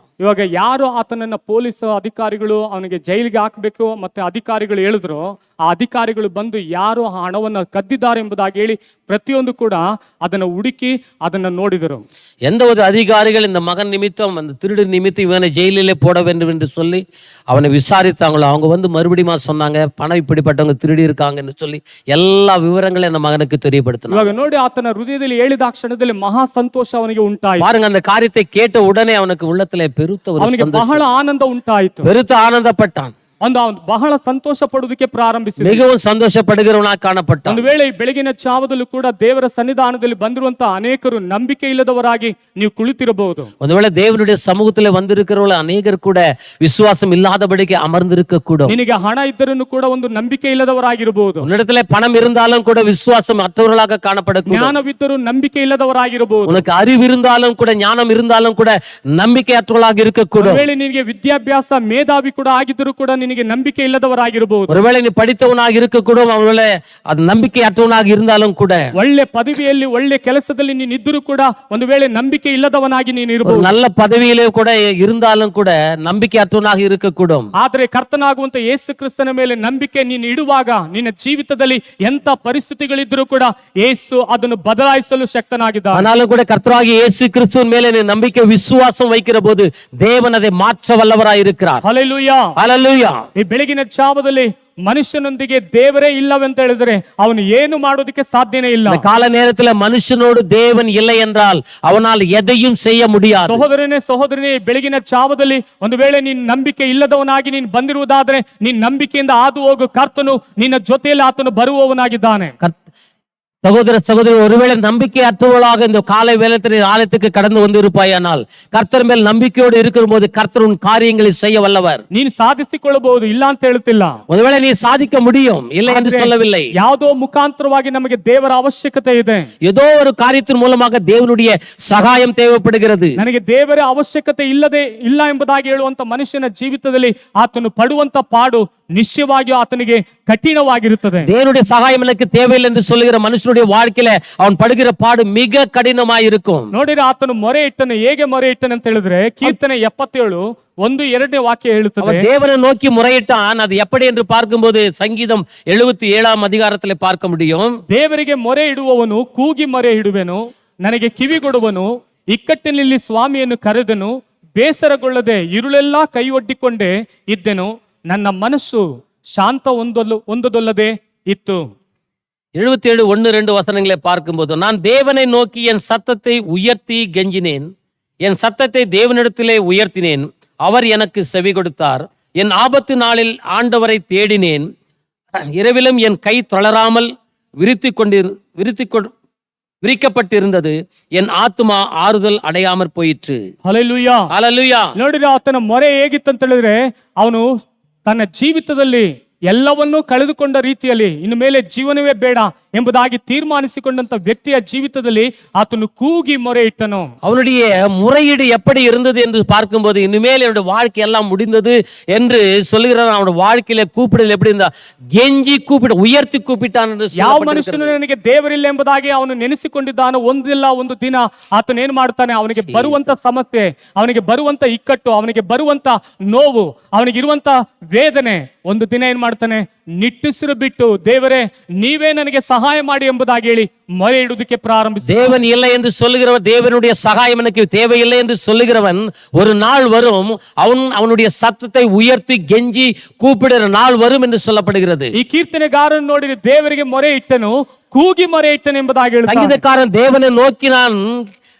சத்தத்தை உயர்த்தி கெஞ்சினேன் என்று சொல்லுகிறான். ಯಾರು ಸುಮ್ಮನೆ ಮೊರೆ ಇಡೋದಕ್ಕೆ ಸಾಧ್ಯ ಇಲ್ಲ. ஏன் சும்மாவே போய் முறையிட முடியாது. ಸುಮ್ಮನೆ ದೇವರ ಸನ್ನಿಧಾನದಲ್ಲಿ ಬರುವುದಕ್ಕೆ ಸಾಧ್ಯ ಇಲ್ಲ. தேவனுடைய சமூகத்தில் சும்மா வர முடியாது. ಅವನಿಗಿರುವಂತ ಕಷ್ಟ, ಅವನಿಗಿರುವಂತ ನೋವು, ಅವನಿಗಿರುವಂತ ವೇದನೆ ನಿಮಿತ್ತವಾಗಿನೇ ದೇವರ ಸನ್ನಿಧಾನದಲ್ಲಿ ಬಂದು ಅವನು ಮೊರೆ ಇಡುವುದಕ್ಕೆ ಸಾಧ್ಯ. அவர்களுக்கு இருக்கிறதான பிரச்சனை நிமித்தமாகவே வந்து தேவனுடைய சமூகத்துல முறையிட முடியும். ಆಗ ಮಾತ್ರ ಅವನ ಕೂಗು ದೇವರ ಸನ್ನಿಧಾನದಲ್ಲಿ ಹೋಗುತ್ತೆ. அந்த பிரச்சனை நிமித்தமாகவே அவன் கூப்பிடுகிற கூப்பிடலுக்கு அது தேவனுடைய சமூகத்திலே போக முடியும். ಇಸ್ರೇಲ್ ಜನರಿಗೂ ಕೂಡ ಅವ್ರಿಗೆ ಇಕ್ಕಟ್ಟಾದ ಪರಿಸ್ಥಿತಿಗಳು ಬಂದಾಗ ಅವರು ನಿಟ್ಟುಸಿರು ಬಿಟ್ಟು ದೇವರನ್ನು ನೋಡಿ ಮೊರೆ ಇಟ್ಟರೆಂಬುದಾಗಿ ಸತ್ಯವೇದದಲ್ಲಿ இஸ்ரவேல் ஜனங்களுக்கு கூட பிரச்சனைகள் வருகிற போது, நெருக்கம் வருகிற போது அவர் பெருமூச்சோடு கூட தேவனை நோக்கி முறையிட்டார்கள் என்று வசனம் சொல்லுகிறது. ನಂಬಿಕೆ ಇಲ್ಲದೆ ದೇವರನ್ನು ಮೆಚ್ಚಿಸುವುದು ಅಸಾಧ್ಯ. விசுவாசம் இல்லாதபடிக்கு தேவனை மகிமைப்படுத்த முடியாது என்று வசனம் சொல்லுகிறது. ಪ್ರೀತಿಯುಳ್ಳ ದೇವಚನ, ನಂಬಿಕೆ ಇಲ್ಲದೆ ದೇವರನ್ನು ಸ್ತುತಿಸುವುದಕ್ಕೆ ಸಾಧ್ಯ ಇಲ್ಲ. நம்பிக்கை இல்லாதபடிக்கு தேவனை சுதிக்க முடியாது. ನಂಬಿಕೆ ಇಲ್ಲದೆ ದೇವರ ಸನ್ನಿಧಾನದಲ್ಲಿ ಬರುವುದಕ್ಕೆ ಸಾಧ್ಯ ಇಲ್ಲ. தேவன் மேல விசுவாசம் இல்லாதபடிக்கு தேவாலயத்துக்கு வர முடியாது. ನಂಬಿಕೆಯಿಂದಲೇ ದೇವರ ಸನ್ನಿಧಾನದಲ್ಲಿ ನಾವು ಸೇರಿ ಬರುವುದಕ್ಕೆ ಸಾಧ್ಯ. நம்பிக்கை முகாந்தமாகவே தேவனிடத்துல சேரி வர முடியும். ಮೊದಲನೇದಾಗಿ ಮನುಷ್ಯನೊಂದಿಗೆ ದೇವರು ಇರುವಾಗ ಅವನು ಎಂದಿಗೂ ಪಾಪ ಮಾಡುವುದಿಲ್ಲ. தேவன் மனுஷனோடு இருக்கிற போது அவன் எப்போதும் பாவம் செய்ய முடியாது. ದೇವರ ಅವನೊಳಗಡೆ ಇರುವಾಗ, தேவன் அவனுக்குள்ளாக இருக்கும்போது, ದೇವರ ಅವನ ಜೀವಿತದಲ್ಲಿ ಇರುವಾಗ, தேவனுடைய வாழ்க்கையில இருக்கும்போது ನಿಶ್ಚಯವಾಗಿ ಅವನು ಪಾಪ ಮಾಡುವುದಕ್ಕೆ ಅವನಿಗೆ ಮನಸ್ಸು ಬರುವುದಕ್ಕೆ ಸಾಧ್ಯ ಇಲ್ಲ. கண்டிப்பாக அவன் பாவம் செய்ய முற்பட முடியாது. ನೋಡಿ, ಸತ್ಯವೇದದಲ್ಲಿ ನಾವು ಗಮನಿಸುತ್ತೇವೆ. ಆದಿಕಾಂಡ 39ನೇ ಅಧ್ಯಾಯ 9ನೇ ವಾಕ್ಯದಲ್ಲಿ ನಾವು ಓದುತ್ತೇವೆ, ಈ ಮನೆಯಲ್ಲಿ ಅವನು ನನಗಿಂತ ದೊಡ್ಡವನಲ್ಲ, ನೀನು ಅವನ ಧರ್ಮಪತ್ನಿ ಆದುದರಿಂದ ನಿನ್ನನ್ನು ಮಾತ್ರ ನನಗೆ ಅಧೀನ ಮಾಡಲಿಲ್ಲ. ಹೀಗಿರುವಲ್ಲಿ ನಾನು ಇಂಥ ಮಹಾ ದುಷ್ಕೃತ್ಯವನ್ನು ನಡೆಸಿ ದೇವರಿಗೆ ವಿರುದ್ಧವಾಗಿ ಹೇಗೆ ಪಾಪ ಮಾಡಲಿ ಎಂದು ತನ್ನ ದಣಿಯ ಹೆಂಡತಿಗೆ ಉತ್ತರ ಕೊಟ್ಟನು. ஆதியாகமம் 39ஆம் அதிகாரம் 9வது வசனத்திலே பார்க்கிறோம், இந்த வீட்டிலே என்னிலும் பெரியவன் இல்லை, நீ அவருடைய மனைவியாய் இருக்கிறபடியால் உன்னை தவிர வேறொன்றையும் அவர் எனக்கு விலக்கி வைக்கவில்லை. இப்படி இருக்க நான் இத்தனை பெரிய பொல்லாங்கு உடன்பட்டு தேவனுக்கு விரோதமாய் பாவம் செய்வது எப்படி என்றான். ನೋಡಿದ್ರೆ ಆ ಒಂದು ವಾಕ್ಯದಲ್ಲಿ ನಾವು ಗಮನಿಸುತ್ತೇವೆ, இந்த வசனத்துல நாம் கவனிக்க முடியும், ಆ ಒಂದು ಸ್ಥಳದಲ್ಲಿ ಆ ಮನುಷ್ಯನ ಜೀವಿತದಲ್ಲಿ ಒಂದು ದೊಡ್ಡ ಕಾರ್ಯಗಳು ಸಂಭವಿಸುತ್ತೆ. இந்த யோசேப்பினுடைய வாழ்க்கையில பார்க்கும்போது அது பெரிய ஒரு காரியம் நடைபெறுகிறது. ದೇವರೇ ಇಲ್ಲ ಎಂಬುದಾಗಿ ಹೇಳುವಂತ ಮನುಷ್ಯನು ಪಾಪ ಮಾಡುತ್ತಾನೆ. தேவன் இல்லை என்று சொல்லுகிற மனுஷன் பாவம் செய்ய முற்படுகிறான். ಈ ಲೋಕದಲ್ಲಿ ಹುಟ್ಟಿದಂತ ಪ್ರತಿಯೊಬ್ಬ ಮನುಷ್ಯನು ಕೂಡ ಪಾಪ ಮಾಡಿದವನಾಗಿದ್ದಾನೆ. உலகத்திலே பிறந்ததான பிரதி ஒரு மனுஷனு கூட பாவம் செய்கிறவனாகவே இருக்கிறான். ಯಾರು ಕೂಡ ನಾನು ಪಾಪ ಮಾಡಲಿಲ್ಲವೆಂದು ಹೇಳಿಕೊಳ್ಳುವುದಕ್ಕೆ ಸಾಧ್ಯನೇ ಇಲ್ಲ. நான் பாவம் செய்யவில்லை என்று சொல்லவே யாராலும் முடியாது. ಎಲ್ಲರೂ ಪಾಪ ಮಾಡಿದ್ದಾರೆ. எல்லாரும் பாவம் செய்தவர்களே. ದೇವರು ಇಲ್ಲದೆ ಇರುವಂತ ಪ್ರತಿಯೊಬ್ಬ ಮನುಷ್ಯನು ಕೂಡ ಪಾಪ ಮಾಡಿದ್ದಾನೆ. பாவம் இல்லை என்று ದೇವರೇ ಇಲ್ಲ ಎಂಬುದಾಗಿ ಹೇಳಿಕೊಳ್ಳುವಂತ ಪ್ರತಿಯೊಬ್ಬ ಮನುಷ್ಯನು ಕೂಡ ಪಾಪ ಮಾಡಿದ್ದಾನೆ. தேவன் இல்லை என்று சொல்கிறதான பிரதி ஒரு மனுஷன் கூட பாவம் செய்கிறான். ಆದರೆ ಈ ಸ್ಥಳದಲ್ಲಿ ದೇವರು ಇದ್ದಂತ ಮನುಷ್ಯನ ಜೀವಿತದಲ್ಲಿ ನೋಡಿರಿ ಒಂದು ಕಾರ್ಯ ಸಂಭವಿಸುತ್ತದೆ. தேவனோடு கூட இருக்கிறதான ஒரு மனுஷனுடைய வாழ்க்கையில ஒரு சம்பவம் உண்டாகிறது. ಅವ್ರೆ ಅವ್ರ ತಂದೆ ಹೇಳ್ತಾರೆ, ನಿನ್ನ ಅಣ್ಣಂದಿರನ್ನ ಹೋಗಿ ಯೋಗಕ್ಷೇಮವನ್ನು ವಿಚಾರಿಸಿಕೊಂಡು ಅವರಿಗೆ ಆಹಾರವನ್ನು ಕೊಟ್ಟಿ ಬಾ ಎಂಬುದಾಗಿ ಹೇಳಿ ಕಳಿಸುತ್ತಾರೆ. பாருங்க, அவன் தகப்பன் சொல்றான், அவனுடைய சகோதரத்துல போய் பார்த்து விசாரித்து இந்த ஆகாரங்களை பண்டங்களை அவருக்கு கொடுத்து வா என்று சொல்லி ಅವನು ಕೂಡ அனுப்புகிறான். ಸಂತೋಷವಾಗಿ ತನ್ನ ಅಣ್ಣಂದಿರನ್ನ ನೋಡೋದಕ್ಕೆ ಹೋಗ್ತಾನೆ. அவன் கூட சந்தோஷத்தோடு கூட அண்ணன்களை சகோதரர்களை பார்க்கும்படியாக கடந்து போகிறான். ಅವರ ಯೋಗಕ್ಷೇಮವನ್ನು ವಿಚಾರಿಸುವುದಕ್ಕೆ ಹೋಗ್ತಾನೆ. அவருடைய நலனை விசாரிக்கும்படியாக கடந்து போகிறான். ನೋಡಿ, ವಿಚಾರಿಸುವುದಕ್ಕೆ ಹೋಗುವಂತ ಸಮಯದಲ್ಲಿ ಏಸಪ್ಪನಿಗೆ ಗೊತ್ತಿತ್ತಾ, ನನ್ನ ಅಣ್ಣಂದಿರು ನನ್ನನ್ನು ತೆಗೆದು ನನ್ನನ್ನು ಒಡೆದು ಅವನು ಪಾಳು ಬಾವಿಯಲ್ಲಿ ಹಾಕ್ತಾರೆ ಎಂಬುದಾಗಿ ಅವನಿಗೆ ಗೊತ್ತಿತ್ತಾ? ಗೊತ್ತಿರ್ಲಿಲ್ಲ. போகிறதான யோசேப்புக்கு கூட தெரியுமா, ஒருவேளை தெரியுமா, என் அண்ணன்களை என்னை அடித்து அவர் குழியில போடுவார்கள் என்று சொல்லி. ನನ್ನ ಅಣ್ಣಂದಿರು ನನ್ನ ಮೇಲೆ ದ್ವೇಷ ಇಟ್ಟುಕೊಂಡಿದ್ದಾರೆ, ನನ್ನ ಮೇಲೆ ಕಹಿತನ ಇಟ್ಟುಕೊಂಡಿದ್ದಾರೆ ಎಂಬುದಾಗಿ ಅವನಿಗೆ ಗೊತ್ತಿತ್ತಾ? ಗೊತ್ತಿರ್ಲಿಲ್ಲ. போகிறதான யோசேப்புக்கு தன்னுடைய சகோதரன் மேல கசப்புள்ளவர்களாக என்னை விரோதிக்கிறவர்களாக இருக்கிறார்கள் என்று சொல்லி அவனுக்கு அது தெரியாது. ಒಂದು ವೇಳೆ ಆತನು ಪಾಳು ಬಾವಿಯಿಂದ ತೆಗೆದು ಇಷ್ಮೆಹೇಲರಿಗೆ ನನ್ನನ್ನು ಮಾರುತ್ತಾರೆ ಎಂಬುದಾಗಿ ಅವನಿಗೆ ಗೊತ್ತಿರಲಿಲ್ಲ. ஒருவேளை அவர்கள் அந்த குழியிலிருந்து எடுத்து அந்த இஸ்மவேலருக்கு அவன் விற்கப்படுவான் என்று சொல்லி அவன் அறியாதவனாய் இருந்தான். ಆ ಇಷ್ಮೇಲರಿಂದ ಐಗುಪ್ತ ದೇಶಕ್ಕೆ ನನ್ನನ್ನು ಮಾರುತ್ತಾರೆ ಎಂಬುದಾಗಿ ಆತನಿಗೆ ಗೊತ್ತಿರಲಿಲ್ಲ. இஸ்ரவேல் மூலமாக ஐகுப்து தேசத்திற்கு அவனை விற்கப்படுவான் என்று சொல்லி கூட அறியாதவனாக இருந்தான். ನಾನು ಹೋಗಿ ಐಗುಪ್ತದಲ್ಲಿರುವಂತ ಪೋಟಿಫರನ ಮನೆಯಲ್ಲಿ ನಾನು ಒಬ್ಬ ಸೇವಕನಾಗಿ ಇರುತ್ತೇನೆಂಬುದಾಗಿ ಅವನಿಗೆ ಗೊತ್ತಿರಲಿಲ್ಲ. நான் எகிப்து தேசத்துல போய் போர்த்திபாரனுடைய வீட்டிலே ஒரு அதிகாரியா இருப்பேன் என்று கூட அவன் அறியாதவனாய் இருந்தான். ಮನುಷ್ಯನ ಜೀವಿತದಲ್ಲಿ ಅನೇಕ ಘಟನೆಗಳು ಸಂಭವಿಸುತ್ತಲೇ ಇರುತ್ತವೆ. மனுஷனுடைய வாழ்க்கையில அநேக சம்பவங்கள் நடந்து கொண்டே இருக்கிறது. ಆದ್ರೆ ಆ ಮನುಷ್ಯನು ಏಸೆಪ್ಪನು ಇದು ಯಾಕೆ ನನ್ನ ಜೀವಿತದಲ್ಲಿ ಯಾಕೆ ನಡೆಯಿತು, ಇದು ಯಾಕೆ ನಡೆಯಬೇಕೆಂಬುದಾಗಿ ಹೇಳಿ ಒಂದು ದಿನವೂ ಆ ಪ್ರಶ್ನೆ ಮಾಡಿದನೆಂಬುದಾಗಿ ಹೇಳಿ ಈ ಸ್ಥಳದಲ್ಲಿ ಬರೆಯಲ್ಪಟ್ಟಿಲ್ಲ. ஏனுக்கு இப்படிப்பட்டதான காரியங்கள் நடைபெறுகிறது, எனக்கு விரோதமாகவே நடக்கிறது என்று சொல்லி ஒருபோதும் அவன் கேட்கவில்லை. கர்த்தரை பார்த்து கேட்கவில்லை என்று சொல்லி வசனம் சொல்லுகிறது. ಆದ್ರೆ ದೇವರ ಸನ್ನಿಧಾನದಲ್ಲಿ ಆ ದೇವರ ವಾಕ್ಯ ಓದುತ್ತೇವೆ. ಅಲ್ಲಿ 39 2ನೇ ವಾಕ್ಯದಲ್ಲಿ ಓದುವಂತ ಸಮಯದಲ್ಲಿ ಯೆಹೋವನು ಏಸೆಪ್ಪನ ಸಂಗಡ ಇದ್ದುದರಿಂದ ಅವನು ಏಳಿಗೆಯು ಐಗುಪ್ತ ದೇಶದಲ್ಲಿ ತನ್ನ ದಣಿಯ ಮನೆಯೊಳಗಡೆ ಸೇವಕನಾದನು. 39ஆம் அதிகாரத்தில் 2வது வசனத்திலே நாம் பார்க்கிறோம், கர்த்தர் யோசேப்போடு இருந்தார், அவன் காரிய சித்தி உள்ளவனானான் என்று சொல்லி எழுதப்பட்டிருக்கிறது. ನೋಡಿರಿ, ದೇವರು ಏಸೆಪ್ಪನ ಸಂಗಡ ಇದ್ದರು. பாருங்க, தேவன் யோசேப்போடு கூட இருந்தான். ಇವತ್ತಿನ ದಿನದಲ್ಲಿ ಯಾವ ಮನುಷ್ಯನು ನಮ್ಮೊಂದಿಗೆ ದೇವರಿಲ್ಲೆಂಬುದಾಗಿ ನೆನೆಸಿಕೊಂಡಿದ್ದಾನೋ ಆ ಮನುಷ್ಯನು ನಂಬಿಕೆಯಿಂದ ದೇವರನ್ನು ನೋಡಿ ಮೆಚ್ಚಿಸುವುದಾದರೆ ನಿಶ್ಚಯವಾಗಿ ದೇವರು ಅವನ ಸಂಗಡ ಇರುತ್ತಾರೆ. பாருங்க, தேவன் இல்லை என்று சொல்லுகிறதான ஒரு மனுஷன் மனம் திரும்பி தேவன் இருக்கிறார் என்று சொல்லுகிற போது தேவன் அவனோடு கூட இருக்கிறார். ದೇವರು ಅವನ ಸಂಗಡ ಇದ್ದು ಕಾರ್ಯವನ್ನು ಮಾಡುತ್ತಾರೆ. தேவன் அவனோடு கூட இருந்து காரியங்களை வாய்க்க செய்கிறார். ಇವಾಗ ಏಸೆಪ್ಪನು ನೋಡಿ ಎಲ್ಲಾ ಕೆಲಸಗಳನ್ನ ಮಾಡಿಕೊಂಡಿದ್ದಾನೆ. ಪೋಟಿಫರನ ಮನೆಯಲ್ಲಿ ಎಲ್ಲಾ ಕಾರ್ಯಗಳು ಕೂಡ ದೇವರು ಏನ್ ಮಾಡಿದ್ರು, ಏಳಿಗೆಯನ್ನು ಕೊಂಡು ತಂದರು. பாருங்க, அவன் போர்த்திபாரனுடைய வீட்டிலே செய்கிற எல்லா காரியங்களையும் தேவன் வாய்க்க செய்தார். ಆದ್ರೆ ಏಸೆಪ್ಪನಿಗೆ ಗೊತ್ತಿತ್ತಾ ಪೋಟಿಫರನ ಹೆಂಡತಿ ಬಂದು ನನ್ನನ್ನ ಬಲಾತ್ಕಾರ ಮಾಡುತ್ತಾಳೆಂಬುದಾಗಿ ಅವನಿಗೆ ಗೊತ್ತಿತ್ತಾ? யோசேப்புக்கு தெரியாமல் இருந்தது. தெரியும், ஒருவேளை அவனுடைய போர்த்திபாரனுடைய மனைவி வந்து இவன் மேலே அவர் பலாத்காரம் செய்வாள் என்று சொல்லி அறியாதபடிக்கு இருந்தான். ಅವನಿಗೆ ಗೊತ್ತಿರ್ಲಿಲ್ಲ, அவனுக்கு தெரியவில்லை. ಆದ್ರೂ ಕೂಡ ದೇವರು ಅವನ ಸಂಗಡ ಇದ್ದಿದ್ದರಿಂದ ನೋಡಿ ಸೈತಾನನು ಏನ್ ಮಾಡಿದನು, ಅಲ್ಲಿ ಆ ಸ್ಥಳದಲ್ಲಿ ಕ್ರಿಯೆ ಮಾಡುವುದಕ್ಕೆ ಪ್ರಾರಂಭಿಸುತ್ತಾನೆ. பாருங்க, தேவன் அவனோடு கூட இருந்தான், ஆனால் பிசாசியானவன் அங்க கிரியை செய்ய முற்பட்டான். ಇವತ್ತಿನ ದಿನದಲ್ಲಿ ದೇವರು ನಮ್ಮ ಸಂಗಡ ಇರುವಾಗ ನಮ್ಮ ಸುತ್ತಮುತ್ತಲೂ ಕೂಡ ಅನೇಕ ಪಾಪಗಳು ನಮ್ಮ ಕಣ್ಣಿನ ಮುಂದೆ ಬರುವುದಕ್ಕೆ ಪ್ರಾರಂಭಿಸುತ್ತದೆ. ஒருவேளை நாம் தேவனோடு இருக்கும்போது நம்ம சுற்றிலும் அநேக பாவங்கள் நம்ம கண் முன்பாக தெரிகிறது. ನಾವು ದೇವರ ಸನ್ನಿಧಾನದಲ್ಲಿ ನಂಬಿಗಸ್ತರಾಗಿರುವುದಾದರೆ, ನಾವು தேவனுடைய சமூகத்துல நம்பிக்கை உள்ளவர்களாக இருக்கும்போது, ನಾವು ದೇವರ ಸನ್ನಿಧಾನದಲ್ಲಿ ನೀತಿಯಾಗಿ ಕಾದುಕೊಂಡಿರುವುದಾದರೆ, நாம் நீதிமான்களாக தேவனுக்கு முன்பாக காண இருக்கும்போது ನಿಶ್ಚಯವಾಗಿಯೂ ನಾವೇನ್ ಮಾಡೋದಕ್ಕೆ ಸಾಧ್ಯ, ಆ ಪಾಪದಿಂದ ನಾವು ಹೊರಗಡೆ ಬರುವುದಕ್ಕೆ ಸಾಧ್ಯ. உண்மை நிச்சயமாக சொல்ல முடியும், அந்த பாவத்திலிருந்து ನಾವು வெளியே தப்பித்துக் கொள்ள முடியும். ಇವಾಗ ನೋಡಿರಿ, ಏಸೆಪ್ಪನು ಅವನು ಪಾಪವು ಹತ್ತಿರ ಇರುವಂತ ಸಮಯದಲ್ಲಿ ಒಂದು ಮಾತನ್ನು ಹೇಳ್ತಾನೆ. பாருங்க, யோசேப்பு தன்னுடைய சமீபத்தில் அந்த பாவம் இருக்கும்போது ஒரு வார்த்தை சொல்லுகிறார், ದೇವರಿಗೆ ವಿರುದ್ಧವಾಗಿ ಹೇಗೆ ಪಾಪ ಮಾಡಲಿ, நான் தேவனுக்கு விரோதமாக பாவம் செய்வது எப்படி என்றான் ಎಂದು ತನ್ನ ದಣಿಯ ಹೆಂಡತಿಗೆ ಉತ್ತರ ಕೊಟ್ಟನು. தன்னுடைய ಯಜಮಾನುடைய மனைவிக்கு அவன் வருவிக்கிறான். ಆತನು ದೇವರಿಗೆ ವಿಧಿಯನಾಗಿದ್ದನು. அவன் தேவனுக்கு கீழ்ப்படிந்தவனாய் ಕಾಣப்பட்டான். ದೇವರು ನನ್ನೊಂದಿಗೆ ಯಾಕೆ ದೇವರು ಇದನ್ನೆಲ್ಲ ಸೃಷ್ಟಿ ಮಾಡಬೇಕು? ಕೆಲವರು ಕೇಳ್ತಾರೆ, ಯಾಕೆ ದೇವರು ಇದನ್ನೆಲ್ಲ ಉಂಟು ಮಾಡಬೇಕು? ಅದರ ನಿಮಿತ್ತವಾಗಿ ನಾನು ಪಾಪ ಮಾಡ್ತೀನಿ. சிலர் பேர் பிரச்சனை கேட்பாங்க, தேவன் ஏன் இதை உண்டு பண்ண வேண்டும், அதனால தான் நான் பாவம் செய்கிறேன் என்று சொல்லி விவாதிக்கிறாங்க. ಇದನ್ನ ಯಾಕೆ ದೇವರು ನಮಗೆ ಉಂಟು ಮಾಡಬೇಕು, இதையே தேவன் அது உண்டாக்க வேண்டும் என்று சொல்லி, ಇದನ್ನೆಲ್ಲ ಯಾಕೆ ನಮ್ಮ ಜೀವಿತದಲ್ಲಿ ಕೊಂಡು ತರಬೇಕು, இதையெல்லாம் என்னோட வாழ்க்கைக்கு முன்பாக ஏன் இருக்க வேண்டும் என்று சொல்லி ಎಂಬುದಾಗಿ ಹೇಳಿ ಅನೇಕ ನಾವು ಪ್ರಶ್ನೆಗಳನ್ನು ಮಾಡ್ತೀವಿ. அப்படியாக ಅನೇಕ கேள்விகளை கேட்கிறவர்களாக இருக்கிறோம். ಅನೇಕ ಗೊಂದಲದಲ್ಲಿ ನಾವು ಪ್ರಶ್ನೆಗಳನ್ನು ಕೇಳುವುದಕ್ಕೆ ಪ್ರಾರಂಭಿಸ್ತೀವಿ. பிரச்சனைகளை கேட்டு ಅನೇಕ குழப்பத்திற்குள்ளாகிறோம்.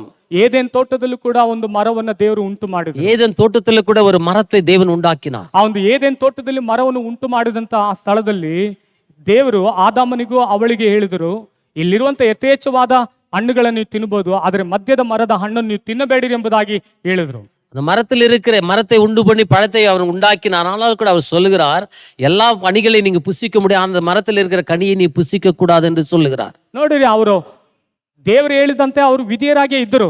தேவன் சொற்படியாக அவர் கீழ்ப்படிந்து இருந்தாங்க.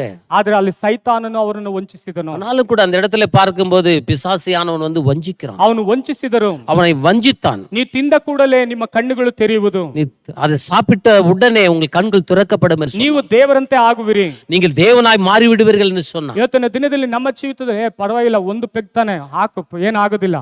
இந்த நாளில கூட ஒரு பெக்கு தானே, ஒருவேளை பரவாயில்ல, இப்ப சாப்பிட ஒன்னும் ஆகாதுன்னு சொல்லுவாங்க. ಎಂಬುದಾಗಿ ಹೇಳುವಂತವರು ಇರ್ತಾರೆ. அப்படியாக சொல்கிற அநேகர் இருக்கிறாங்க. ಏನೋ ಗಾಂಧಿ ತರ ಇದೆಯಾ, ಇನ್ನು ಅದೇ ತರ ಇದೆಯಲ್ಲೋ, ನೀನು ಮಾರ್ಪಡ್ಬೇಕು. ஏன் காந்தி போல இருக்கிற அதே போல நீ சேஞ்ச் ஆகணும்னு சொல்லுவாங்க. ನೋಡಿ ಎಲ್ಲಾ ಜನರು ಬದಲಾಗಿದ್ದಾರೆ, ನೀನೇನ್ ಆತರ ಇದೆಯಾ? ஏன் நீ எல்லா ஜனங்க சேஞ்ச் ஆகிக்க, நீ மட்டும் அப்படியே இருக்கிறேன்னு ನಮ್ಮ சொல்றாங்க. ಮನಸ್ಸನ್ನ ಗೊಂದಲ ಪಡಿಸುವಂತ ವ್ಯಕ್ತಿಗಳು, ನಮ್ಮ ಮನಸ್ಸನ್ನ ಕೆಡಿಸುವಂತ ವ್ಯಕ್ತಿಗಳು ಈ ಲೋಕದಲ್ಲಿ ಇದ್ದಾರೆ. நம்மை குழப்புறவர்கள், நம்முடைய உள்ளத்தை கெடுக்கிறவர்கள் அநேகர் இந்த உலகத்துல இருக்கிறாங்க.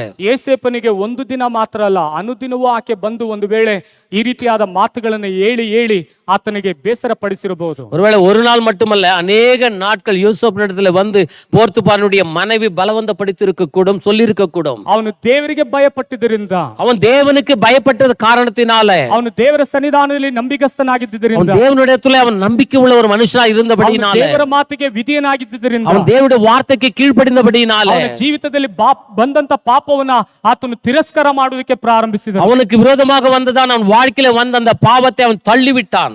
ಯಾವ ಮನುಷ್ಯನು ದೇವರಿಲ್ಲ ಎಂಬುದಾಗಿ ತನ್ನ ಮನಸ್ಸಿನಲ್ಲಿ ಅಂದುಕೊಳ್ಳುತ್ತಾನೋ ಆ ಮನುಷ್ಯನು ನಿಶ್ಚಯವಾಗಿ ಪಾಪ ಮಾಡುತ್ತಾನೆ. எந்த ஒரு மனுஷன் தன் உள்ளத்திலே தேவன் இல்லை என்று சொல்லுகிறான், அவன் கண்டிப்பாக பாவம் செய்கிறவனாக காணப்படுகிறான். ಯಾವ ಮನುಷ್ಯನು ತನ್ನ ಜೀವಿತದಲ್ಲಿ ದೇವರಿದ್ದಾನೆ ಎಂಬುದಾಗಿ ನೆನೆಸಿಕೊಂಡು ದೇವರಿಗೆ ಭಯಪಟ್ಟು ಆತನ ಮಾತಿಗೆ ವಿಧೇಯನಾಗಿರುತ್ತಾನೋ ಆತನು ಪಾಪ ಮಾಡುವುದಕ್ಕೆ ಅವನ ಜೀವಿತದಲ್ಲಿ ಬರುವುದೇ ಇಲ್ಲ. ಒಂದು ವೇಳೆ ಬಂದರೂ ಕೂಡ ಆ ಪಾಪ ಮಾಡುವುದಕ್ಕೆ ಅವನ ಮನಸ್ಸು ಒಪ್ಪುವುದಿಲ್ಲ. எந்த ஒரு மனுஷன் தேவன் இருக்கிறான் என்று சொல்லி தேவன் மேல நம்பிக்கை வைக்கிறானோ அவனுக்கு விரோதமாக பாவம் வந்தாலும் கூட அதை தள்ளி விடுகிறான், அதை வெறுக்கிறவனாக காணப்படுகிறான். ನೋಡಿರಿ, ಯೋಸೇಫನ ಜೀವಿತದಲ್ಲಿ ಬಂದಂತ ಪಾಪವನ್ನ ಆತನು ತಿರಸ್ಕರಿಸಿದನು. பாருங்க, யோசேப்பினுடைய வாழ்க்கைக்கு முன்னாக வந்ததான் அந்த பாவத்தை அவன் தள்ளி விடுகிற ஒரு மனுஷனாக காணப்பட்டான். ಅದರ ನಿಮಿತ್ತವಾಗಿ ಆತನು ಅನೇಕ ಕಷ್ಟಗಳನ್ನು ಅನುಭವಿಸಿದನು. அந்த காரியத்தின் நிமித்தம் அவன் அநேக பாடுகளை அனுபவித்தான். ಅದರ ನಿಮಿತ್ತವಾಗಿ ಸೆರೆವಾಸಕ್ಕೆ ಹೋದನು. அதன் நிமித்தமாக அவன் சிறைச்சாலையில் அடைக்கப்பட்டான். ಅದರ ನಿಮಿತ್ತವಾಗಿ ಅವಮಾನ ಪಟ್ಟನು. அதன் நிமித்தமாக அவமானத்துக்குட்பட்டான். ನೋಡಿ, ಎಲ್ಲವೂ ಕೂಡ ಅನುಭವಿಸಿದ್ರೆ ಅವನ ಜೀವಿತದಲ್ಲಿ ದೇವರು ನನ್ನ ಜೊತೆಯಲ್ಲಿ ಇದ್ದಾರೆ ಎಂಬುದಾಗಿ ಒಂದು ನಂಬಿಕೆ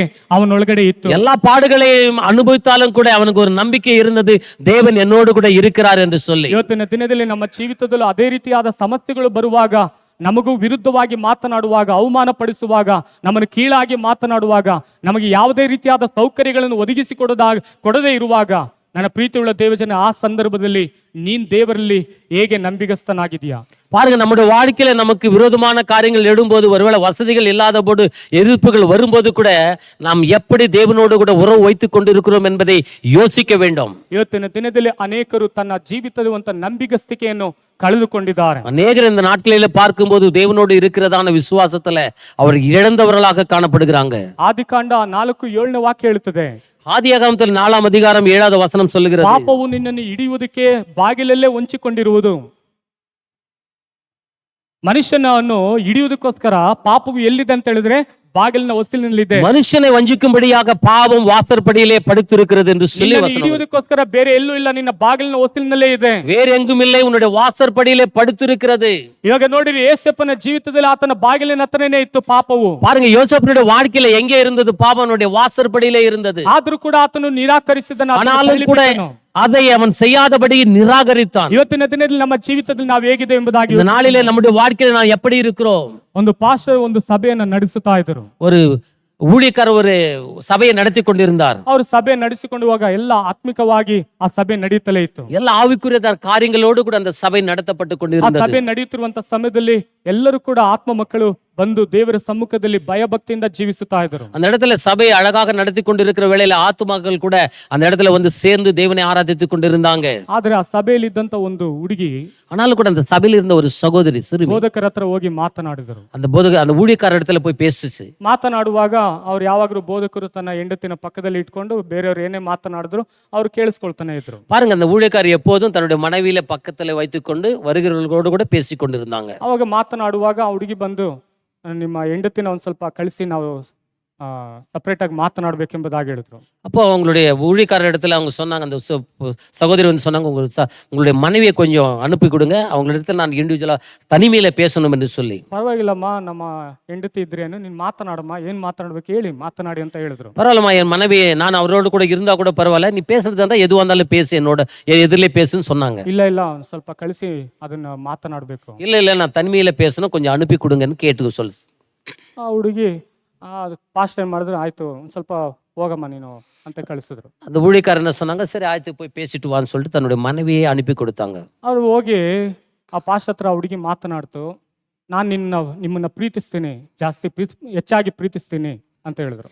அந்த பெண் சொன்னாங்க, அந்த சகோதரி சொன்னாங்க, நான் ரொம்ப உன்னை அதிகமாக உங்களை நான் நேசிக்கிறேன் என்று சொல்லி. ಅವಾಗ ತಕ್ಷಣವೇ ಪಾಸ್ಟರ್ಗೆ ಗಾಬರಿ ಆಗೋಯ್ತು. உடனே அந்த ஊழியக்காரர் ரொம்ப குழப்பத்துக்குள்ளானார்.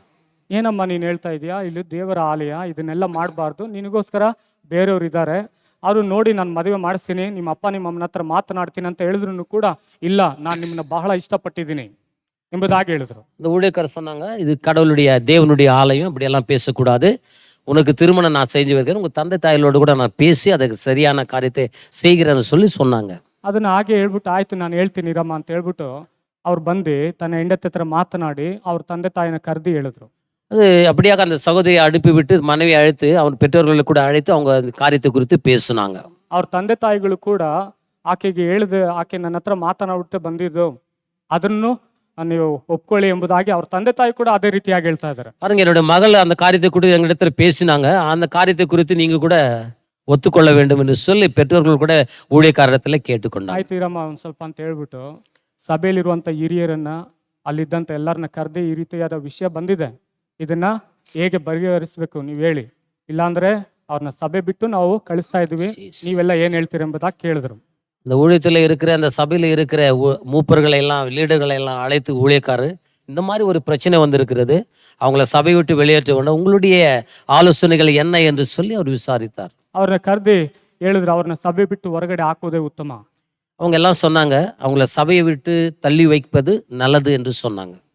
ಯಾಕೆ ಹೇಳಿ, ಅವರೆಲ್ಲ ಈ ಸಭೆಯ ಹಿರಿಯರನ್ನೆಲ್ಲ ಕರೆದ್ಬಿಟ್ಟು ಕೇಳಿದ್ದು, ஏன் அந்த ஊழியக்காரர்கள் அந்த இருத்துல மூப்பர்களை லீடர்களை அழைத்து ஏன் பேசினார்? ನಾಳೆ ದಿನ ಅವರ ಮುಖಾಂತರವಾಗಿ ಇವರಿಗೆ ಚಾಡಿ ಹೇಳಿ ಇಲ್ಲದಿರುವಂತ ಗೊಂದಲಗಳನ್ನು ಉಂಟು ಮಾಡಬಾರ್ದು ಎಂಬುದಾಗಿ ಹೇಳಿ ಆ ಸಭಾಪಾಲಕರು ಸರಿಯಾದ ಆಲೋಚನೆ ಮಾಡಿ ಆ ಸ್ಥಳದಲ್ಲಿ ತೀರ್ಮಾನಕ್ಕೆ ಬಂದರು. ஏன் அவர்களை அழைத்து அவர் பேசினாங்கன்னு சொன்னா, இவங்க மூலமா அந்த சகோதரி மறுபடியும் இவங்களிடத்துல இல்லாதவைகளை சொல்லி மறுபடியும் குழப்பத்துக்கு உட்படுத்துவாங்கன்னு சொல்லி அங்க இருக்கிற பெரியவர்களெல்லாம் அழைத்து ஒரு ஆலோசனை கேட்டாங்க. ಅವ್ರು ಹೇಳಿದ್ರು, ಸಭೆಯಲ್ಲಿರುವಂತ ಹಿರಿಯರೆಲ್ಲ ಹೇಳಿದ್ರು ಆ ಸಭೆ ಬಿಟ್ಟು ಕಳಿಸಿ ಅಂತ. அங்க இருக்கிறதான பெரியவர்கள்லாம் சொன்னாங்க, அவங்கள சபையை விட்டு வெளியேற்றுங்கன்னு சொல்லி. ಆ ಹುಡುಗಿನ ಕರೆದು ಅವರ ತಂದೆ ತಾಯಿನ ಕರೆದು, ನೀವು ಸಭೆ ಬಿಟ್ಟು ಹೋಗಿ, ಇನ್ಮೇಲೆ ನಮ್ಮ ಸಭೆಗೆ ನೀವು ಬರುವಂತ ಅವಶ್ಯಕತೆ ಇಲ್ಲ ಎಂಬುದಾಗಿ ಹೇಳಿ ಹೊರಗಡೆ ಹಾಕಿದ್ರು. குடும்பத்தையும் அவர் பெற்றோர்களையும் அந்த சகோதரியை கூட அழைத்து, இனிமேல் என் சபைக்கு நீங்க வர வேண்டியதில்லை, தயவு செய்து நீங்க வெளியே போங்கன்னு சொல்லி அவங்கள விட்டு தள்ளி வச்சாங்க. ಯಾವ ಮನುಷ್ಯನೊಳಗಡೆ ದೇವರ ಆತ್ಮನು ಕಾರ್ಯ ಮಾಡುತ್ತಾನೋ ಆ ಮನುಷ್ಯನು ನಿಶ್ಚಯವಾಗಿಯೂ ತನ್ನ ಸಭೆಯಲ್ಲಿ ನಂಬಿಗಸ್ತನಾಗಿ ಆತನು ನಡೆದುಕೊಳ್ಳುವುದಕ್ಕೆ ಪ್ರಾರಂಭಿಸುತ್ತಾನೆ. எந்த ஒரு மனுஷனுடைய வாழ்க்கையில தேவ ஆவியானவர் கிரியை செய்யறாங்களோ அந்த சபைக்கு அந்த மனுஷன் நம்பிக்கை உள்ள ஒரு மனுஷனா ಜೀವಿக்க முடியும். ಒಂದು ವೇಳೆ ಈ ರೀತಿಯಾಗಿ ಯೋಚಿಸಿ ನೋಡಿ, ಆ ಪಾಸ್ಟರ್ ಒಂದು ವೇಳೆ ಆತ್ಮಿಕತೆಯಲ್ಲಿ ಇಲ್ಲದೆ ಹೋಗಿರುವುದಾದರೆ, ಒಂದು ವೇಳೆ ಪ್ರಾರ್ಥನೆ ಮಾಡದೆ ಇಲ್ಲದೆ ಹೋಗಿರುವುದಾದರೆ, ಒಂದು ವೇಳೆ ಯಾವ ಆಲೋಚನೆಗಳನ್ನು ಎಲ್ಲರ ಆಲೋಚನೆಗಳನ್ನು ಕೇಳಿಕೊಂಡು ಒಂದು ತಪ್ಪು ಮಾಡಿರುವುದಾದರೆ, ನಿಶ್ಚಯವಾಗಿ ಅವರೇನಾಗ್ತಾ ಇದ್ರು, பாப்பಕ್ಕೆ குலாமராகுತ್ತಾ ಇದ್ದರು. பாருங்க, அதுபோல அந்த ஊழியக்காரர் ஒருவேளை தேவனோடு இல்லாதபடிக்கு, ஜபம் இல்லாதபடிக்கு, ஒருவேளை தேவனுடைய ஆலோசனை இல்லாதபடிக்கு இருந்திருந்தால் அவர் பாவம் செய்ய ஏதுவான காரியங்கள் அந்த இடத்துல நடைபெற்றிருக்கும். ಈ ರೀತಿಯಾದ ಘಟನೆಗಳು ಅನೇಕ ಸೇವಕರುಗಳ ಜೀವಿತದಲ್ಲಿ ನಡೆದಿದೆ. இப்படியான அநேக சம்பவங்கள் ஊழியக்காரருடைய வாழ்க்கையில நடந்து கொண்டிருக்கிறது, நடைபெற்றிருக்கிறது. ಕರ್ತನಾಗುವಂತ ಯೇಸು ಕ್ರಿಸ್ತನು ಯಾರೊಳಗಡೆ ಇದ್ದಾನೋ ಕರ್ತನು ನಿಶ್ಚಯವಾಗಿಯೂ ಅವರನ್ನು ಆ ಪಾಪದಿಂದ ಬಿಡಿಸಲು ಶಕ್ತನಾಗಿದ್ದಾನೆ. ஆனாலும் இயேசு கிறிஸ்துவினுடைய ஆவி, இயேசு சுவாமி யாருடைய உள்ளத்துல இருக்கிறாங்களோ அந்த பாவத்திலிருந்து தேவன் அவர்களை விடுவிக்கிறார். ಪಾಪವು ಹಿಡಿಯುವುದಕ್ಕೋಸ್ಕರ ಬಾಗಿಲಿನ ಹೊಸಿನಲ್ಲಿ ಕಾದುಕೊಂಡಿದೆ. பாவவனை பற்றிக்கொள்ளும்படிக்கு வாசற்படியிலே படுத்திருக்கிறது. ಯಾವ ಮನುಷ್ಯನು ದೇವರಿಲ್ಲವೆಂದು ಎಂಬುದಾಗಿ ಹೇಳಿಕೊಂಡಿದ್ದಾನೋ ಆ ಮನುಷ್ಯನ ಆ ಪಾಪದೊಳಗಡೆ ಜೀವಿಸುತ್ತಾನೆ. ಯಾವ ಮನುಷ್ಯನು ಯಾವ ದೇವರು ನನ್ನೊಂದಿಗಿದ್ದಾರೆ ಎಂಬುದಾಗಿ ನೆನೆಸಿಕೊಂಡಿದ್ದಾನೋ ಆ ಮನುಷ್ಯನೊಳಗಡೆ ಆ ಪಾಪವು ಪ್ರವೇಶಿಸುವುದಕ್ಕೆ ಸಾಧ್ಯವಿಲ್ಲ. எந்த ஒரு மனுஷன் தேவன் இல்லை என்று சொல்லுகிறான் அந்த மனுஷன் பாவத்தை செய்ய முற்படுகிறான். தேவன் இருக்கிற மனுஷனுக்கு பாவம் செய்ய முடியாது. ದೇವರ ಒಂದು ಜೀವಿತದಲ್ಲಿ ಇರುವಾಗ ಮನುಷ್ಯನು ಪಾಪ ಮಾಡುವುದಕ್ಕೆ ಸಾಧ್ಯ ಇಲ್ಲ. அவருடைய வாழ்க்கையில தேவன் இருக்கும்போது பாவம் செய்யவே முடியாது. ಇವತ್ತಿನ ದಿನದಲ್ಲಿ ದೇವರಿದ್ದಾನೆ ಎಂದು ಹೇಳಿಕೊಂಡು ನಾವು ನಮ್ಮ ಜೀವಿತದಲ್ಲಿ ಪಾಪ ಮಾಡುತ್ತಾ ಇದ್ದೀವಾ? ಯೋಚಿಸಿ ನೋಡಿ. தேவன் இருக்கிறார் என்று சொல்லியும் கூட இந்த நாளிலே நம்முடைய வாழ்க்கையில பாவம் செய்துவர்களாக காணப்படுகிறோமா? ದೇವರ ಕೃಪೆ ನಮ್ಮ ಮೇಲೆ ಇದೆ, ನಾವು ತಪ್ಪು ಮಾಡಿದ್ರು ಕೂಡ ದೇವರ ಕೃಪೆ ನಮ್ಮನ್ನು ಸಂಪೂರ್ಣವಾಗಿ ಅದನ್ನು ನಮ್ಮನ್ನು ಕ್ಷಮಿಸಿ ಬಿಡುತ್ತದೆ ಎಂಬುದಾಗಿ ಯೋಚಿಸಿಕೊಂಡು ಇನ್ನು ಪಾಪದಲ್ಲಿ ಜೀವಿಸುತ್ತಾ ಇದ್ದೀರಾ? தேவனுடைய கிருபை என் சிரத்தில் மேல் இருக்கிறது என்று சொல்லி அவர் மன்னிக்கிற தயவுள்ள தேவன் என்று சொல்லி எண்ணி இன்னும் பாவம் செய்கிறவர்களாக காணப்படுகிறோமா? யோசித்து பாருங்க. ನಮ್ಮ ಪಾಪವು ನಿಶ್ಚಯವಾಗಿಯೂ ದೇವರ ಸನ್ನಿಧಾನದಲ್ಲಿ ಕೊಂಡು ಹೋಗುವುದಿಲ್ಲ, ಅದು ನಮ್ಮನ್ನ ಸೈತಾನನ ಬಳಿಗೆ ಕರೆದು ಕೊಂಡು ಹೋಗುತ್ತದೆ. நாம் செய்கிறதான பாவம் தேவனிடத்திலே கொண்டு போக முடியாது, அது பிசாசின் இடத்திலே கொண்டு போகிற ஒரு காரியம். ನೋಡಿರಿ, ಪಾಪ ಮಾಡಿದ ಮನುಷ್ಯನು ದೇವರ ಸನ್ನಿಧಾನದಲ್ಲಿ ಭಯಭಕ್ತಿಯಿಂದ ಇರುವುದಕ್ಕೆ ಸಾಧ್ಯ ಇಲ್ಲ. பாருங்க, பாவம் செய்கிறதான ஒரு மனுஷன் தேவனை நோக்கி பயபக்தியோடு இருக்க முடியாது. ಅವನು ಮತ್ತೆ ಮತ್ತೆ ಪಾಪ ಮಾಡುತ್ತಾನೆ. அவன் மேன்மேலும் பாவம் செய்ய முற்படுகிறவன் ಸೇರಿ ಪ್ರಾರ್ಥನೆ ಮಾಡುವುದಕ್ಕೆ ಬರುವುದಿಲ್ಲ. அவன் கூடி ஜெபிக்க வர முடியாது. ಅವನು ದೇವರ ಸನ್ನಿಧಾನದಲ್ಲಿ ಅವನು ಆ ಸ್ನೇಹಿತ ಒಂದು ವೇಳೆ ಆತ್ಮಿಕವಾದ ವ್ಯಕ್ತಿಗಳೊಂದಿಗೆ ಸೇರುವುದಕ್ಕೆ ಅವನಿಗೆ ಮನಸ್ಸಿರೋದಿಲ್ಲ. பாவம் செய்கிற மனுஷன் ஆவிக்குரிய ஜனங்களோடு கூட கூடி ஜீவிக்க முடியாது. ದೇವರ ಆಲಯಕ್ಕೆ ಬರುವುದಕ್ಕೆ ಅವನಿಗೆ ಮನಸ್ಸಿರುವುದಿಲ್ಲ. தேவாலயத்துக்கு அவனுக்கு வருவதற்கு மனம் இருக்க முடியாது. ಯಾಕಂತ ಹೇಳಿದ್ರೆ ಅವನಿಂದ ದೇವರಾತ್ಮನು ಬಿಟ್ಟು ಹೋಗಿದ್ದಾನೆ. ಅವನಿದ್ದಂತ ಅಭಿಷೇಕ ಹೊರಟು ಹೋಗಿದೆ, ಅವನಿಗಿದ್ದಂತ ಪ್ರಾರ್ಥನೆ ಆತ್ಮ ಹೊರಟು ಹೋಗಿದೆ, ಅವನಿಗಿದ್ದಂತ ನಂಬಿಕೆ ಹೊರಟು ಹೋಗಿದೆ. ಆದ್ದರಿಂದಲೇ ಅವನು ಪಾಪ ಮಾಡುವುದಕ್ಕೆ ಪ್ರಾರಂಭಿಸುತ್ತಾನೆ. ஏனென்றால் பாவம் செய்கிறதான மனுஷன் தேவ ஆவியை இழந்தவனாக, ஜபாவையை இழந்தவனாக, கூடி வருகிற காரிய ஐக்கியத்தை இழந்தவனாக காணப்படுகிற காரியத்தினால அவன் சபைக்கு வர முடியாது. ಅವನು ಏನೇ ಹೋಗಿ ಮಾತನಾಡಿದ್ರೆ ಅವನು ಬರುವುದಕ್ಕೆ ಸಾಧ್ಯ ಇಲ್ಲ. எவ்வளவு போய் பேசினாலும் கூட அவன் சபைக்கு வர முடியாது. ಒಂದು ವೇಳೆ ಅವನು ಮರಳುಗೊಳಿಸುವ ರೀತಿಯಲ್ಲಿ ಮಾತನಾಡಿದ್ರು ಕೂಡ ಅವನು ಬರುವುದಕ್ಕೆ ಸಾಧ್ಯ ಇಲ್ಲ. அவன் எப்படி மாற்ற முற்பட்டாலும் கூட அவன் வர முடியாது. ಯಾಕೆ? ಪಾಪವು ಅವನನ್ನು ಹಿಡಿದುಕೊಂಡಿದೆ. ஏனென்றால் பாவம் அவனை பற்றி பிடித்திருக்கிறது. ಆ ಪಾಪವು ಹಿಡಿದುಕೊಂಡಿರುವಂತ ಮನುಷ್ಯನು ದೇವರ ಸನ್ನಿಧಾನದಲ್ಲಿ ಬರುವುದಕ್ಕೆ ಸಾಧ್ಯ ಇಲ್ಲ. பாவத்தை செய்கிறதான பிடித்திருக்கிற மனுஷன் தேவாலயத்துக்கு வர முடியாது. ಯಾವ ಮನುಷ್ಯನು ನನಗೆ ಈ ಪಾಪದಿಂದ ಬಿಡುಗಡೆ ಬೇಕು, ಯಾವ ಮನುಷ್ಯನು ಈ ಒಂದು ಕಾರ್ಯದಿಂದ ನನಗೆ ಬಿಡುಗಡೆ ಬೇಕೆಂಬುದಾಗಿ ಹೇಳಿ ನಂಬಿಕೆಯಿಂದ ಯೇಸುವಿನ ಸನ್ನಿಧಾನದಲ್ಲಿ ಬಂದು ಮರೆ ಇಡುವುದಕ್ಕೆ ಪ್ರಾರಂಭಿಸುತ್ತಾನೋ, ನಿಶ್ಚಯವಾಗಿಯೂ ನನ್ನ ದೇವರು ಕನಿಕರವುಳ್ಳವನು, ಪ್ರೀತಿಮಯನಾಗಿರುವಂತ ದೇವರು, ಆತನನ್ನು ಕ್ಷಮಿಸುವ ದೇವನಾಗಿದ್ದಾನೆ. எந்த ஒரு மனுஷன் இந்த பாவத்தில் நான் விடுதலை ஆக வேண்டும் என்று சொல்லி உள்ளத்தின் ஆழத்திலிருந்து தேவாலயத்தில் வந்து கெஞ்சி கேட்கிறானோ, கர்த்தர் மனதுருக்கம் உடைய தேவனாய், கர்த்தர் இரக்கமும் உருக்கமும் நீடிய சாந்தமும் அன்பும் கிருபையும் நிறைந்த தேவனாய் அவனை விடுவிக்க வல்லவராய் இருக்கிறார். ಆತನ ಪಾಪಗಳನ್ನು ಒಪ್ಪಿಸಿಕೊಡುವಾಗ ಆತನು ಬಿಡುಗಡೆ ಕೊಡುವ ದೇವನಾಗಿದ್ದಾನೆ. எந்த ஒரு மனுஷன் தன்னுடைய பாவத்தை ஒப்பு கொடுக்கிறானோ, தேவன் அவனை விடுவிக்கிற தேவனாய் இருக்கிறார். ಯಾವ ಮನುಷ್ಯನು ನಂಬಿಕೆ ಇಲ್ಲದೆ ದೇವರನ್ನು ಮೆಚ್ಚಿಸುವುದಕ್ಕೆ ಸಾಧ್ಯ ಇಲ್ಲ. எந்த ஒரு மனுஷனும் விசுவாசம் இல்லாதபடிக்கு தேவனை மகிமைப்படுத்த முடியாது. ದೇವರ ಬಳಿಗೆ ಬರುವವನು ದೇವರಿದ್ದಾನೆ ಎಂಬುದಾಗಿ ನಂಬಿ ಬರುವಂತ ಮನುಷ್ಯನಿಗೆ ಆತನಿಗೆ ಪ್ರತಿಫಲವನ್ನು ಕರ್ತನ ಅನುಗ್ರಹಿಸುತ್ತಾನೆ. தேவனிடத்தில் வந்து சேருகிறவன் தேவன் இருக்கிறார் என்று சொல்லி விசுவாசிக்கிறவன் தேவன் பலன் அளிக்கிற தேவனாய் இருக்கிறார். ಆತನು ಫಲವನ್ನು ಕೊಡುವಂತ ದೇವರಾಗಿದ್ದಾನೆ, பலனை கொடுக்கிற தேவன். ಇವಾಗ ನೋಡಿ, ಆ ಒಂದು ಸಭೆಯಲ್ಲಿ ಆ ಬೋಧಕರು ಆ ಒಂದು ಕಾರ್ಯ ಮಾಡಿದ್ರಿಂದ ಸಭೆಯಲ್ಲಿ ಎಲ್ಲರೂ ಕೂಡ ಆತ್ಮಿಕವಾಗಿ ಬೆಳೆಯುವುದಕ್ಕೆ ಪ್ರಾರಂಭಿಸಿದರು. பாருங்க, அந்த ஊழியக்காரர் அந்த காரியத்தை செய்தது நிமித்தம் எல்லாரும் ஆவிக்குரிய ஒரு வாழ்க்கையில காணப்பட்டாங்க. ಕೆಲವೊಂದು ಸಮಯದಲ್ಲಿ ನಮ್ಮ ಜೀವಿತದಲ್ಲಿ ಅನೇಕ ಕಾರ್ಯಗಳು ಬರುವುದಕ್ಕೆ ಪ್ರಾರಂಭಿಸುತ್ತದೆ. நம்முடைய வாழ்க்கையில கூட ಅನೇಕ காரியங்கள் நமக்கு விரோதமாக வரக்கூடும். ನೀನು ಪ್ರಾರ್ಥನೆಯಲ್ಲಿ ಇರುವುದಾದರೆ, நீ ஜெபத்துல இருக்கும்போது, ನೀನು ದೇವರ ವಾಕ್ಯದಲ್ಲಿ ಇರುವುದಾದರೆ, நீ தேவனுடைய வசனங்களில் உட்பட்டு இருக்கும்போது, ಇಲ್ಲ ನಾನು ಪಾಪನ ಜಯಿಸ್ತೀನಿ, ಏನೇ ಬಂದರೂ ಕೂಡ ನಾನು ಪಾಪ ಜಯಿಸ್ತೀನಿ ಎಂಬುದಾಗಿ ನೀನು ಹೇಳ್ಬಹುದು. ஒருவேளை நான் எல்லா இந்த காரியமா இருந்தா நான் பாவத்தை ஜெயிப்பேன் என்று சொல்லக்கூடும். ಆದ್ರೆ ಜಯಿಸುವುದಕ್ಕೆ ಸಾಧ್ಯ ಇಲ್ಲ. நாளும் கூட ஜெயிக்க முடியாது. ನಮ್ಮ ಬೈಬಲ್ ಕಾಲೇಜಲ್ಲೂ ಕೂಡ ಒಬ್ಬ ಹುಡುಗ ಇದ್ದ.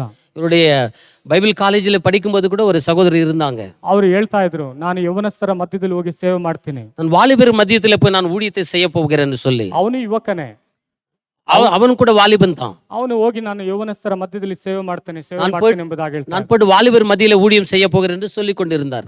ಆದ್ರೆ ಆ ಮನುಷ್ಯನು ಹೋಗಿ ಸೇವೆ ಮಾಡುವುದಕ್ಕೆ ಆಗ್ಲಿಲ್ಲ. ஆனாலும் கூட அந்த வாலிப சகோதரன் போயிட்டு அந்த வாலிபர் மத்தியில ஊழியம் செய்ய முடியவில்லை. ಇವತ್ತು ಕೂಡ ಆತನು ಸೇವೆ ಮಾಡೋದಕ್ಕೆ ಆಗ್ತಾ ಇಲ್ಲ. இந்த நாள் வரையில கூட அவர் ஊழியம் செய்யாதபடி இருக்கிறாங்க. ಯಾಕಂತ ಹೇಳಿದ್ರೆ, ஏனென்றால் ದೇವರಿಗೆ ತನ್ನ ಜೀವಿತವನ್ನ ಹೇಗೆ ಸಮರ್ಪಿಸಿಕೊಂಡಿರುತ್ತೇವೋ ಹಾಗೇನೆ ದೇವರು ನಮ್ಮನ್ನ ನಡೆಸುವುದಕ್ಕೆ ಪ್ರಾರಂಭಿಸುತ್ತಾನೆ. நம்முடைய வாழ்க்கையில் தேவனோடு கூட நம்ம எப்படி ஒப்புரவாகி இருக்கிறோமோ அப்படியே செய்ய முடியும். ಇವಾಗ ಕೂಡ ಅವ್ರು ಕೆಲಸ ಮಾಡ್ಕೊಂಡಿದ್ದಾರೆ. இந்த நாளில கூட அவர் வேலை செய்கிறவா காணப்படுகிறாங்க. ಇವತ್ತು ಕೂಡ ಅವರ ಜೀವಿತದಲ್ಲಿ ಅನೇಕ ಸಮಸ್ಯೆಗಳು ಎದುರಿಸ್ತಾರೆ, ಅನೇಕ ಪ್ರಚನೆயை அவர் ಎದುರ್ಕೊಂಡು தான் இருக்கிறாங்க. ಇವತ್ತು ಕೂಡ ಅನೇಕ ಫೋನ್ ಮಾಡಿ ನನಗೆ ದುಡ್ಡು ಹಾಕಿ ಎಂಬುದಾಗಿ ಹೇಳ್ತಾನೆ ಇದ್ದಾರೆ. ಫೋನ್ ಮುಖಾಂತರವಾಗಿ ನಮಗೆ ಹಣ ಹಾಕಿ ಎಂಬುದಾಗಿ ಹೇಳ್ತಾನೆ. இந்த நாளில கூட அவர் ಫೋನ್ செய்து எனக்கு பணத்தை அனுப்புங்கன்னு சொல்லி கேட்கிறவரை இருக்கிறார். ಇವಾಗ ಕೂಡ ಅದು ಕೆಲಸ ಮಾಡ್ತಾರೆ. இந்த நாளில கூட அதே வேலையை செய்கிறவர்கள் காணப்பட்டு கொண்டிருக்கிறார். ಯಾಕೆ? ಅವರ ಜೀವಿತದಲ್ಲಿ ಆ ಸೇವೆ ಮಾಡೋದಕ್ಕೆ ಸೈತಾನನು ಅವನ ಜೀವಿತದಲ್ಲಿ ಅನೇಕ ತಡೆಗಳನ್ನು ಉಂಟು ಮಾಡಿದಾನೆ. பாருங்க, இந்த ஊழியம் செய்யாதபடிக்கு பிசாசியானவன் அநேக தடைகள் அந்த வாழ்க்கையில கொண்டு வந்து கொண்டிருக்கிறான். ಆತನು ದೇವರ ಸನ್ನಿಧಾನ, ನಾವು ದೇವರ ಸನ್ನಿಧಾನದಲ್ಲಿ ನಂಬಿಗಸ್ತರಾಗಿರುವಾಗ, தேவனுடைய சமூகத்திலே நாம் நம்பிக்கை உள்ளவர்களாய் இருக்கும்போது, ದೇವರೊಂದಿಗೆ ನಾವು ಐಕ್ಯಗೊಳ್ಳುವಾಗ, தேவனோடு கூட ஐக்கியப்பட்டு இருக்கும்போது, ದೇವರೊಂದಿಗೆ ನಾವು ಪ್ರಾರ್ಥನೆಯಲ್ಲಿ ತೊಡಗಿರುವಾಗ, தேவனிடத்துல நான் ஜெபிக்கிறவர்களாக முற்படுகிற போது ದೇವರು ನಮಗೆ ಸಹಾಯ ಮಾಡ್ತಾರೆ. தேவன் நமக்கு சகாயராய் இருக்கிறார். ದೇವರೇ ಸಹಾಯ ಇಲ್ಲ ಎಂಬುದಾಗಿ ಹೇಳಿಕೊಳ್ಳುವಂತ ಮನುಷ್ಯನಿಗೆ ಆತನಿಗೆ ಯಾವತ್ತೂ ಸಹಾಯ ಒದಗಿ ಬರೋದೇ ಇಲ್ಲ. தேவனுடைய சகாயம் தேவையில்லை என்று சொல்லும் மனுஷனுக்கு எப்போதும் தேவனுடைய சகாயம் வருவதில்லை. ಆತನಿಗೆ ಒದಗಿ ಬರುವುದಕ್ಕೆ ಸಾಧ್ಯನೇ ಇಲ್ಲ, அவனுக்கு வருவதற்கு சாத்தியமே இல்லை. ಆದರೆ ದೇವರು ಯಾವ ಮನುಷ್ಯನೊಳಗಡೆ ಕಾರ್ಯ ಮಾಡುತ್ತಾನೋ ಆ ಮನುಷ್ಯನೊಳಗಡೆ ದೇವರ ಸಹಾಯ ಯಾವಾಗಲೂ ಇದ್ದೇ ಇರುತ್ತೆ. தேவனோடு ஐக்கியத்தில் இருக்கிற ஒரு மனுஷனுக்கு எப்போதும் தேவனுடைய சகாயம் காணப்படும். ಹಲ್ಲೆಲೂಯಾ. ஹல்லேலூயா.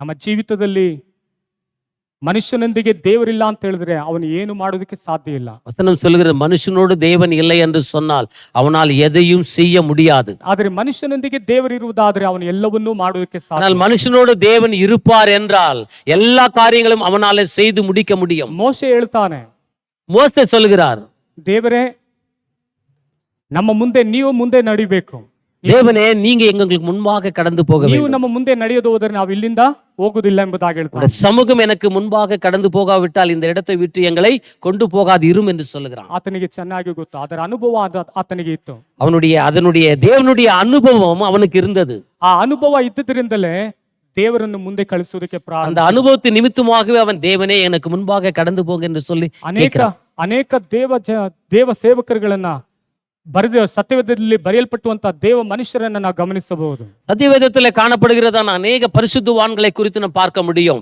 ಅನೇಕರನ್ನ ನಾವು ಗಮನಿಸುವುದಕ್ಕೆ ಸಾಧ್ಯ. அநேகரை நான் கவனிக்க முடியும். ಅವರೆಲ್ಲರೂ ಕೂಡ ದೇವರ ಸನ್ನಿಧಾನ ಅವರ ಮುಂದೆ ಹಾದು ಹೋದುದರಿಂದಲೇ ಅವರು ತಮ್ಮ ಜೀವಿತದಲ್ಲಿ ಎಲ್ಲವನ್ನೂ ಜಯಿಸುವುದಕ್ಕೆ ಸಾಧ್ಯವಾಯಿತು. அவருடைய வாழ்க்கையில தேவனுடைய சமூகம் முன்பாக கடந்து போனபடியினாலே எல்லா காரியத்தையும் ஜெயித்தாங்க என்று ಈ சொல்லப்பட்டிருக்கிறது. ಬೆಳಗಿನ ಚಾವದಲ್ಲಿ ನಮ್ಮ ಮುಂದುಗಡೆನು ದೇವರ ಸನ್ನಿಧಾನ ಮುಂದೆ ಹೋಗುವಾಗ ನಾವು ಕೂಡ ಎಲ್ಲವನ್ನೂ ಗೆಲ್ಲುವುದಕ್ಕೆ ಸಾಧ್ಯ, ಜಯಿಸುವುದಕ್ಕೆ ಸಾಧ್ಯ. காலை நேரத்தில் தேவனுடைய சமூகம் அவருடைய பிரசன்னம் நமக்கு முன்பாக கடந்து போகிற போது எல்லாவற்றையும் செய்து முடிக்க முடியும். ಹಲ್ಲೆಲೂಯಾ. ஹல்லேலூயா. ದೇವರು ತಾನೇ ವಾಕ್ಯವನ್ನು ಆಶೀರ್ವದಿಸಲಿ. ನಾವು ಪ್ರಾರ್ಥನೆ ஜெபிப்போமாக.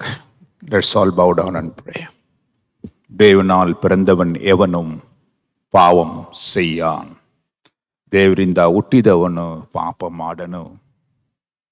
ஹல்லேலூயா. நாம் தேவனுடைய if we are not a seed of God, will continue in our sin. நாம் தேவனுடைய வித்தாய் இல்லாமல் இருந்தால் நாம் பாவத்தை தொடர்ந்து செய்து கொண்டிருப்போம்.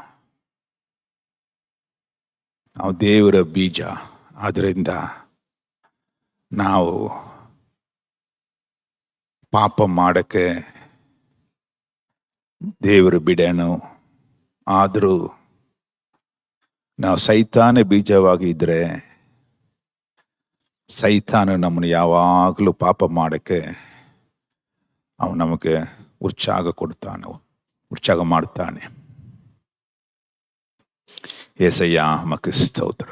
தேவரே, இன்றைக்கு எங்களோடு நீர் பேசினீர். ஆண்டவரே, நீர் எங்களோடு கூட இருப்பீரானால் நாங்கள் பெரிய காரியங்களை செய்வோம்.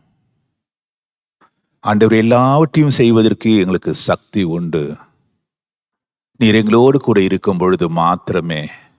ஆனாலும் நீர் எங்களோடு இல்லாமல் போனால் எங்கள் வாழ்க்கை பிசாசின் கையிலே போகின்றது. அவன் எங்களை, ஆண்டவரே, அவன் இஷ்டத்துக்கு அவன் நினைக்கிற காரியங்களிலே ஈடுபடுத்துகின்றான். எங்களுடைய வாழ்க்கை நாசமாய் போகின்றது. சுவாமி, இந்த காலை நேரத்தில் பேசினான ஒவ்வொரு வார்த்தையும் எங்கள் உள்ளங்களை தொடட்டும். ಸ್ವಾಮಿ, ನಮ್ಮ ಜೊತೆ ಮಾತಾಡಲಿ. ಈ ವಾಕ್ಯಗಳು ಸ್ವಾಮಿ ನಮ್ಮ ಎದುರೇ ಬಂದು ನಮ್ಮ ಜೊತೆ ಮಾತಾಡಲಿ. ನಾವು ಪಾಪ ಮಾಡಕ್ಕೆ ಹೋಗುವಾಗ ದೇವರೇ, ಈ ವಾಕ್ಯಗಳು ನಮ್ಮ ಜೊತೆ ಮಾತನಾಡಲಿ. ಹೌದಪ್ಪ, ನಾವಿದು ಮಾಡಬೇಕು, ಅದು ಮಾಡಬೇಕು ಎಂದಲು ಸ್ವಾಮಿ ನಾವು ಹೋಗುವಾಗ ದೇವರೇ, ನೀನು ನಮ್ಮ ಜೊತೆ ಮಾತನಾಡಿ, ಇದು ಪಾಪ ದಾರಿ ಇದುವೇ, ಇದಲ್ಲೇ ನೀವು ನಡೆಯಿರಿ ಎಂದು ಹೇಳುವ ದೇವರ ಸಪ್ತವನ್ನು ಕೇಳಕ್ಕೆ ದೇವರ ಕಿವಿಗಳನ್ನು ತೆರೆದು ಬಿಡುವುದು ನಾನು ಪ್ರಾರ್ಥಿಸುತ್ತೇನೆ. ಹೌದಯ್ಯ ಸ್ವಾಮಿ, ಈ ಲೋಕದಲ್ಲಿ ಎಷ್ಟೋ ಪಾಪ ಮಾರ್ಗಗಳು ಉಂಟು. ಆದರೂ ನಾವು ದೇವರ ಮಾರ್ಗವನ್ನು ತಿಳಿದುಕೊಂಡು ಅದನ್ನು ನಡೆಯಕ್ಕೆ ದೇವರೇ ನಮಗೆ ಕೃಪೆ ತೋರಿಸು. ಬಂದಿರುವ ಎಲ್ಲರನ್ನೂ ನಿನ್ನ ಕೈಲಿ ಒಪ್ಪಿಸುತ್ತೇನೆ. ಯಾವ್ಯಾವರು ಸ್ವಾಮಿ ನಂಬಿಕೆ ಇಲ್ಲದೆ ಅಯ್ಯೋ ನನ್ನ ಬಾಳ್ಕೆ ಹಿಂಗಾಯ್ತೆ, ನನಗೆ ದಾರಿ ಉಂಟಾ ಅಂತ ಕೇಳೋ ಮಕ್ಕಳಿಗೆ ದೇವರೇ ನೀ ಕನಿಕರವುಳ್ಳ ದೇವರು, ಕರುಣೆ ತೋರಿಸುವ ದೇವರು. ಅವರನ್ನು ಬಿಡಿಸೋಕೆ ಸ್ವಾಮಿ ಇವತ್ತು ನಿನ್ನಿಂದ ಸಾಧ್ಯ. ನಿನ್ನ ವಾಕ್ಯ ಸ್ವಾಮಿ, ನೀ ವಾಕ್ಯವನ್ನು ಕಲಿಸಿ ಬಿಡುಗಡೆ ಕೊಡುವ ದೇವರಾಗಿರುವ ತ್ಯಾರ ಮಕ್ಕಳರ ಮನ ತೂಲರಾರ. ಇವತ್ತು ಸ್ವಾಮಿ ಕಣ್ಣೀರಿಂದ ಗೋಲಾಟದಿಂದ ಅಯ್ಯೋ ನಾನು ಪಾವದಲ್ಲಿ ಸಿಕ್ಕಾಕೊಂಡಿದ್ದೇನೆ, ನನಗೆ ಬಿಡುಗಡೆ ಉಂಟಾ ಅಂತ ಕೇಳುವ ಮಕ್ಕಳಿಗೆ ಸ್ವಾಮಿ ನಿನ್ನ ವಾಕ್ಯವನ್ನು ಕಲಿಸಿ ಅವ್ರಿಗೆ ಬಿಡುಗಡೆ ಕೊಡೋದು ನಾನು ಪ್ರಾರ್ಥಿಸುತ್ತೇನೆ ಈ ಸಮಯದಲ್ಲಿ. ರಾಜ, let your healing power Lord, let your power Lord, remove them from all the bondages. ಎಲ್ಲ ಕಟ್ಟುಗಳಿಂದಲೂ ಸ್ವಾಮಿ ಅವ್ರಿಗೆ ಬಿಡುಗಡೆ ಕೊಡೋದು ನಾನು ಪ್ರಾರ್ಥಿಸುತ್ತೇನೆ. ಒಂದು ಬಿಡುಗಡೆ ಹೊಂದಿ ಸಮಾಧಾನ ಹೊಂದಿ ಇವತ್ತು ನನ್ನ ಮನಸ್ಸಲ್ಲಿ ಸಂತೋಷವಿದೆ, ಇವತ್ತು ನನ್ನ ಮನಸ್ಸಲ್ಲಿ ಸಮಾಧಾನವಿಂದ ಹೇಳುವಂತೆ ದೇವರೇ ನಾನು ಪ್ರಾರ್ಥನೆ ಮಾಡುವ ಸಮಯದಲ್ಲಿ ಒಬ್ಬೊಬ್ಬರನ್ನು ಮುಟ್ಟೊಂದು ನಾನು ಪ್ರಾರ್ಥಿಸುತ್ತೇನೆ. ರಾಜ, touch them and heal them, oh God, from all satanic power and every bondage is be broken right now.